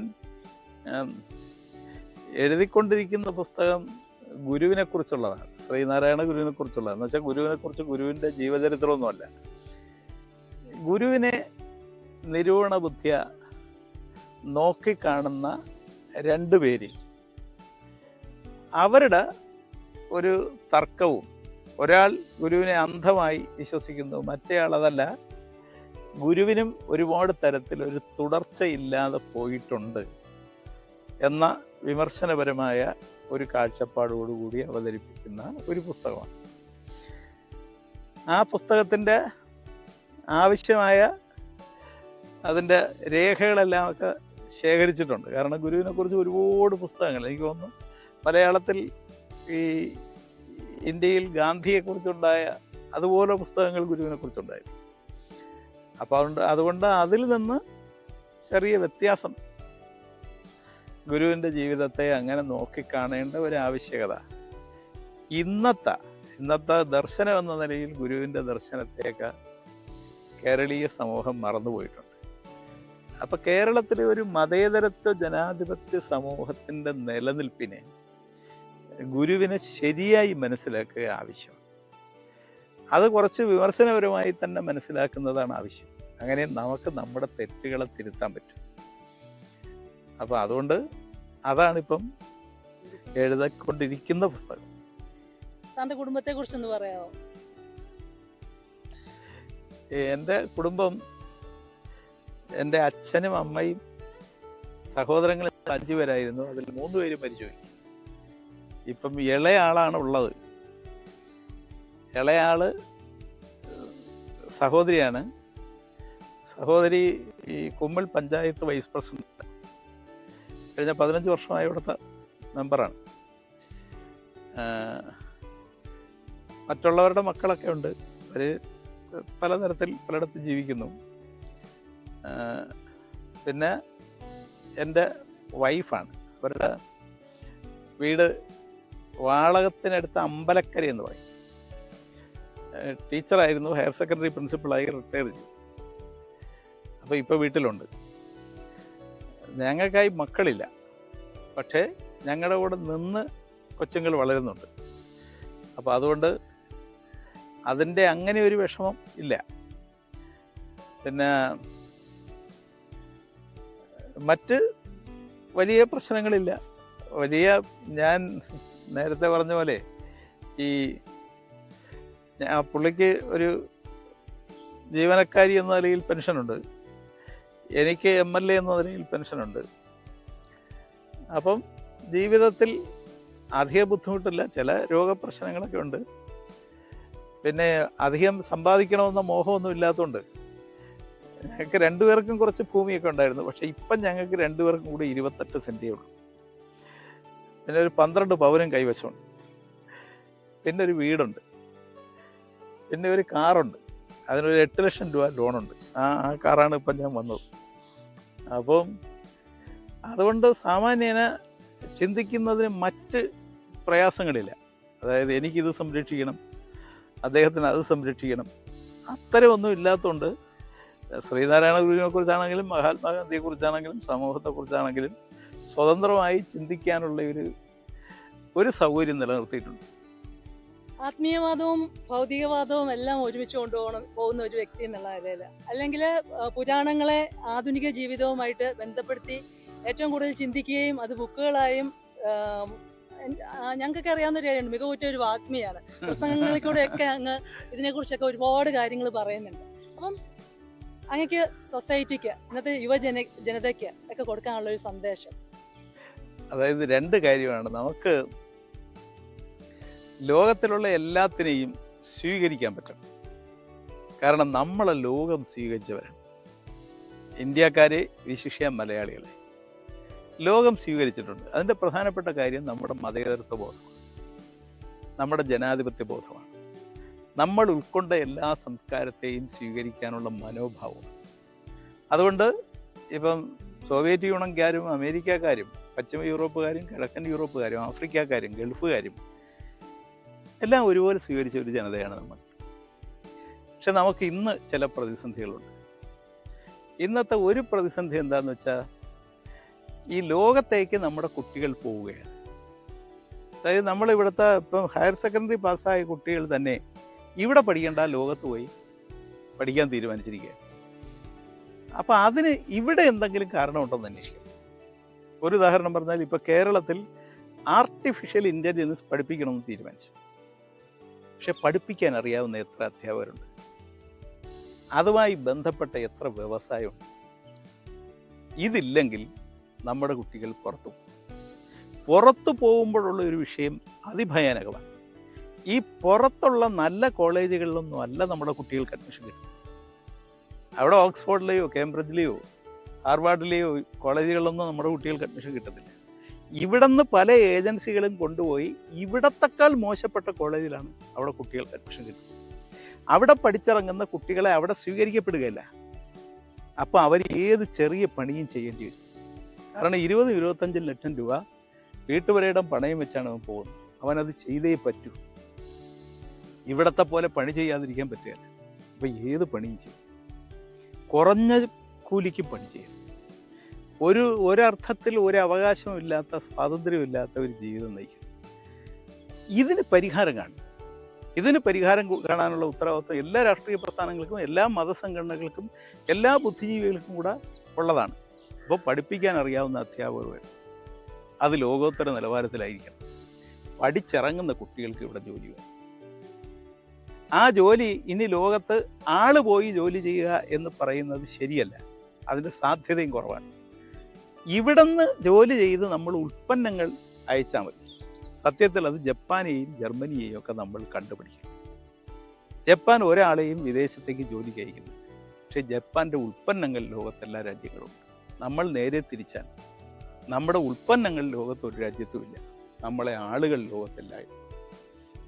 അപ്പം നമുക്ക് നാളെ ഈ പ്രതിസന്ധി പരിഹരിക്കാൻ നമ്മൾ ഉൽപ്പന്നങ്ങൾ പുതിയതുണ്ടാക്കാൻ പരിശ്രമിക്കുക എന്നതാണ്. നമുക്കൊരുപാട്, നമ്മുടെ ചീനി തന്നെ ലോകത്ത് ഈ ഉരുളക്കിഴങ്ങിനോളം തന്നെ നല്ല ചീനിയാണെങ്കിൽ, ഈ ചീനി ഇപ്പോൾ ഷാജി പറഞ്ഞത് നല്ല ചീനി എന്നാണ്.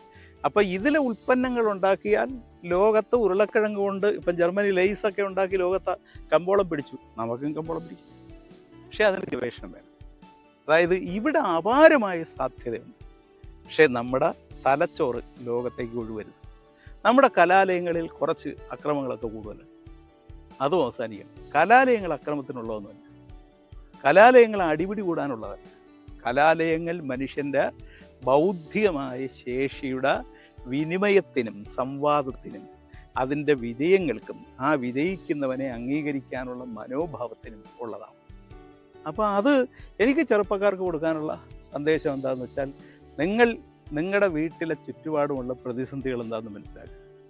നിങ്ങളുടെ ബുദ്ധി കൂട്ടായി ഉപയോഗിക്കുക. നിങ്ങളൊരു ജനാധിപത്യ യുഗത്തിലാണ് ജീവിക്കുന്നത്. ആയുധം വല്ലതും തീവ്രവാദം വല്ലതും കയ്യിലുണ്ടെങ്കിൽ അതൊക്കെ താഴെ വയ്ക്കുക.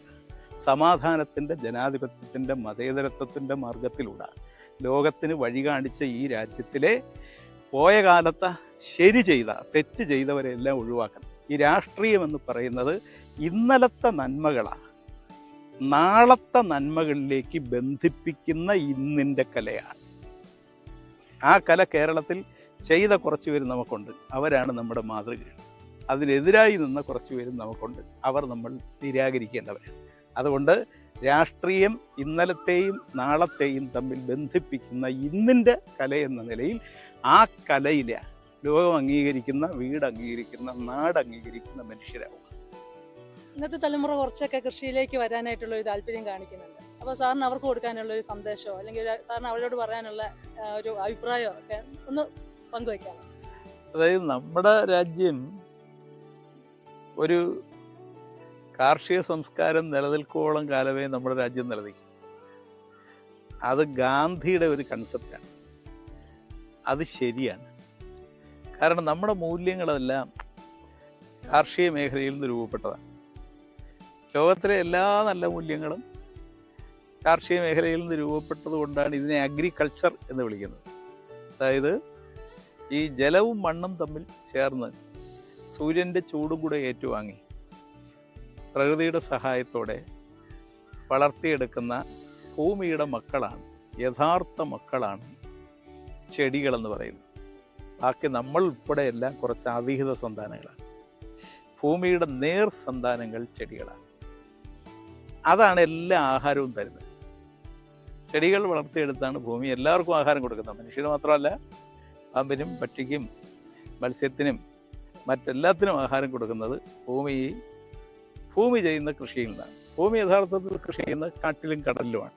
അതുകൊണ്ടാണ് കാട്ടിലെ കാട്ടുപോത്തിന് ഡയാലിസിസ് ചെയ്യേണ്ടി വരത്തില്ല, നമുക്കത് ചെയ്യേണ്ടി വരും. കാരണം നമ്മൾ ഈ രാസവളവും കീടനാശിനിയൊക്കെ ഉപയോഗിക്കുന്നുണ്ട്. ഷാജി പറഞ്ഞെന്താണെന്ന് വെച്ചാൽ, ഷാജി ജൈവ കൃഷിയാണ് ചെയ്യുന്നത്.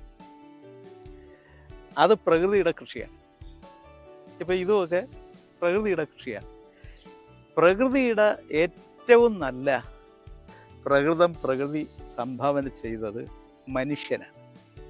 മനുഷ്യൻ അങ്ങനെ സംഭാവന ചെയ്തത് പ്രകൃതിയെ സംരക്ഷിക്കാനാണ്.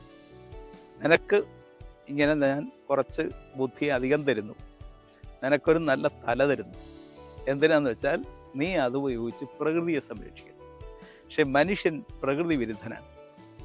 ആധുനിക മനുഷ്യൻ, ആദിവാസിയായ മനുഷ്യനാണ് ഏറ്റവും ശരിയായ മനുഷ്യൻ. സത്യത്തിൽ അവനെ ആദിവാസി എന്ന് വിളിക്കരുത്. അവനാണ് സത്യത്തിൽ പ്രകൃതിവാസിയായ മനുഷ്യൻ. നമ്മളെല്ലാം സത്യത്തിൽ ലോകത്തിലെ ആധുനിക മനുഷ്യരെല്ലാം ഒരർത്ഥത്തിൽ പ്രകൃതിയുമായി ബന്ധപ്പെട്ട ദരിദ്രവാസികളാണ്. അപ്പം ഈ ദരിദ്രവാസിയായ മനുഷ്യനുണ്ടാക്കി വെക്കുന്നതാണ് ഈ എല്ലാ ദുരന്തങ്ങളും. അപ്പം അതുകൊണ്ട് കൃഷിയിലേക്ക് മടങ്ങുക എന്ന് പറഞ്ഞാൽ എല്ലാവർക്കും കൂടെ കൃഷിയിലേക്ക് മടങ്ങാൻ പറ്റില്ല. കൃഷിയെയും ആധുനികവൽക്കരിക്കണം. കൃഷിയിൽ നിന്ന് അനുബന്ധ ഉൽപ്പന്നങ്ങളെല്ലാം കൃഷിയിൽ നിന്ന് ഉണ്ടാക്കാൻ പറ്റും. കാരണം എല്ലാം ഈ ഭൂമി തരുന്നതല്ലാതെ വേറൊന്നുമില്ല. അപ്പോൾ കൃഷിയിൽ നിന്ന് അനുബന്ധ ഒരുപാട് വ്യവസായങ്ങൾ ഉണ്ടാക്കണമെങ്കിൽ ഈ കർഷകൻ്റെ ഏറ്റവും വലിയ പ്രത്യേകത എന്താണെന്ന് വെച്ചാൽ അവന് മാർക്കറ്റിംഗ് അറിഞ്ഞൂടാന്ന്. അവനെ പഠിപ്പിക്കാനും നിൽക്കാൻ പറ്റില്ല. കാരണം മാർക്കറ്റിംഗ് എന്ന് പറയുന്നത് ഒരു പാപമാണെന്ന് കർഷകൻ കരുതുന്നുണ്ട്. അതുകൊണ്ട് അവൻ അധ്വാനിച്ചേ ജീവിക്കും. അവൻ പലിശ കൊടുക്കും, പക്ഷെ പലിശ മേടിക്കല്ല. ഒരു ഉദ്യോഗസ്ഥനും കർഷകനും തമ്മിലുള്ള വ്യത്യാസം ഇപ്പം മോളൊന്ന് ആലോചിച്ച് നോക്കിയാൽ കൃത്യമായിട്ടറിയാം. ഒരു ഉദ്യോഗസ്ഥൻ കിട്ടുന്ന ശമ്പളം പലിശയ്ക്ക് കൊടുത്ത് പലിശ മേടിച്ച് ജീവിക്കും. ഒരു കർഷകൻ അത് ചെയ്യാൻ, അവൻ അധ്വാനിച്ച് ജീവിക്കും. കർഷകൻ മേടിച്ച പണം മടക്കി കൊടുക്കാതിരിക്കുകയല്ല, അതൊരു സംസ്കാരമാണ്. ആ കർഷകന് ഈ അനുബന്ധ അവൻ്റെ ഉൽപ്പന്നം, അവനുണ്ടാക്കുന്ന ഉൽപ്പന്നമാണ് എല്ലാ വ്യവസായത്തിനും ആധാരം, എല്ലാ കച്ചവടത്തിനും ആധാരം. പക്ഷെ അതിലൊന്നും അവൻ ആക്സസ് ഇല്ല. അപ്പോൾ അവൻ ആക്സസ് ഉള്ള ഒരു സിസ്റ്റം കൃഷിയിൽ വളർത്തിയെടുക്കണം. അതുകൊണ്ടാണ് MS സ്വാമിനാഥൻ പറഞ്ഞത്, വകുപ്പിൻ്റെ പേര് തന്നെ ഇനി കൃഷി വകുപ്പെന്ന് പോരാ, കർഷകക്ഷേമ വകുപ്പെന്ന് കൂടിയാണ്. അതായത് ഇതിൻ്റെ ലാഭത്തിന് അവകാശി കർഷകനാണ്. ഇപ്പോൾ ഇവിടെ ഒരു ചീനി പൊഴുതു, ആ ചീനിയിൽ നിന്ന് ഇപ്പോൾ ആ ചീനി തന്നെ താജ് ഹോട്ടലിൽ പോയാൽ ഈ ഒരു ചീനിക്ക് 700 രൂപ വിലയുണ്ട്. പക്ഷേ 700 രൂപയിൽ ഒരു പൈസയും ഷാജിക്ക് കിട്ടുകയില്ല. ഈ 700 രൂപയിൽ നിന്ന് പകുതി പൈസയെങ്കിലും ഷാജിക്ക് കിട്ടുമ്പം മാത്രമേ കൃഷിക്കാരന് മാർക്കറ്റിൽ ആക്സസ് ഉള്ളൂ. കൃഷിക്കാരന് മാർക്കറ്റിൽ ആക്സസ് ഉണ്ടാകുന്ന ഒരു നിയമമാണ് ആവശ്യം. അതത്ര എളുപ്പമല്ല. അതായത് എല്ലാ ആളുകളും പറയുന്നുണ്ട്, പക്ഷേ അത് എങ്ങനെ പ്രവർത്തനത്തിൽ കൊണ്ടുവരും, അത് പ്രവർത്തനത്തിൽ വന്നാൽ ഇന്ത്യയിലെ കൃഷിക്കാരൻ ലോകത്ത് സ്വർഗത്ത് ജീവിക്കുന്നതിന്. കാരണം ഇന്ത്യയിലാണ്, ഈ ചൈനയിലാകെ മൊത്തം 7% ഭൂമിയെ ആരബിൾ ലാൻഡുള്ളൂ. ഇന്ത്യയിൽ അതിൽ കൂടുതൽ ആരബിൾ ലാൻഡുണ്ട്. അപ്പോൾ ഇവിടത്തെ കൃഷിക്കാരൻ വേണമെങ്കിൽ ലോകത്തെ തീറ്റിപ്പോറ്റും. പക്ഷെ ഇവിടത്തെ കൃഷിക്കാരന് മാർക്കറ്റിലും വ്യവസായത്തിലും ഈ കൃഷിയിൽ പ്രാഥമിക ഉൽപ്പന്നം കഴിഞ്ഞാൽ പിന്നെ ഒന്നിലും അവൻ ആക്സസ് ഇല്ല. അവൻ ആക്സസ് ഉണ്ടാക്കുന്ന ഒരു നിയമം കൊണ്ടുവരണം. അത് ഏതെങ്കിലും ഒരു ഗവൺമെൻറ്റിനെ കുറ്റം പറഞ്ഞിട്ടൊന്നും കാര്യമില്ല. അതിന് ആക്സസ് ഉണ്ടാവണമെങ്കിൽ കൃഷിക്കാരൻ പുതിയ ലോകത്തെക്കുറിച്ച് പഠിക്കണം. അത് ഗവൺമെൻറ് സഹായിക്കണം. ശാസ്ത്രജ്ഞൻ കൃഷിക്കാരനാവണം. ഇപ്പോൾ ഉദാഹരണം പറഞ്ഞാൽ ഇവിടെ തെങ്ങ് നിൽക്കുന്നു. കേരളത്തിലെ തെങ്ങിൻ്റെ ഏറ്റവും വലിയ പ്രശ്നം, തെങ്ങിൽ തേങ്ങ ഉണ്ടായാലും ഇന്ന് അത് കയറി ഇടാൻ ആളില്ല. അതായത് ഇന്ത്യ ഇപ്പോഴും കോടിക്കണക്കിന് രൂപ മുടക്കിക്കൊണ്ടിരിക്കുന്നത് ചന്ദ്രനിൽ ആളെ അയക്കാനാണ്. അത് കഴിഞ്ഞ് ചൊവ്വയിൽ ആളെ ഏതാണ്ട് അതിൻ്റെ അടുത്തൊക്കെ പോയി എന്ന് പറയുന്നു. പക്ഷേ ചന്ദ്രനിൽ അയക്കാൻ കോടിക്കണക്കിന് രൂപ ചെലവഴിക്കുന്ന ഒരു രാജ്യത്ത് തെങ്ങി കയറാവുന്ന ഒരു യന്ത്രം കണ്ടുപിടിക്കാൻ പറ്റിയിട്ടില്ല. ഇത് ഫ്രാൻസിലോ അമേരിക്കയിലോ ആണെങ്കിൽ എന്നേ അവർ തെങ്ങിൻ്റെ മണ്ടയിൽ നിന്ന് താനെ ഒരു ഏതെങ്കിലും തരത്തിൽ സെൻസർ ഉപയോഗിച്ച് തേങ്ങ താഴെ വരുന്ന ഒരു യന്ത്രം കണ്ടുപിടിച്ചു. അപ്പം ഇവിടുത്തെ ഗവേഷണങ്ങളും പരീക്ഷണങ്ങളും കർഷകന് വേണ്ടി വരികയും കർഷകൻ മാർക്കറ്റിൽ ആക്സസ് ഉണ്ടാക്കുകയും കർഷകൻ്റെ കൂട്ടായ്മ അങ്ങനെയാവുകയും ആ കൂട്ടായ്മയിൽ ഒരു പ്രാഥമിക ഉൽപ്പന്നം അതിൻ്റെ ഹൈ എൻഡ് ഉൽപ്പന്നവുമായി ബന്ധപ്പെട്ട് അതിൻ്റെ 50% വിലയെങ്കിലും കർഷകന് കിട്ടുകയും ചെയ്യുന്ന ഒരു നിയമം ഉണ്ടായാൽ കൃഷി ഇന്ത്യയിൽ സ്വർഗത്തിലാണ്. താങ്കളുടെ ഇത്രയും വിലപ്പെട്ട സമയം ഞങ്ങൾക്ക് വേണ്ടി ചെലവഴിച്ചതിന് ഒരുപാട് നന്ദി. Thank you so much. അപ്പം എല്ലാ പ്രേക്ഷകർക്കും, ഒപ്പം രാധിജയ്ക്കും, പിന്നെ ഇവിടെ ഷാജിയുടെ പറമ്പിലാണ് നിൽക്കുന്നത്, ഷാജിക്കും എല്ലാം എൻ്റെ നന്ദി രേഖ.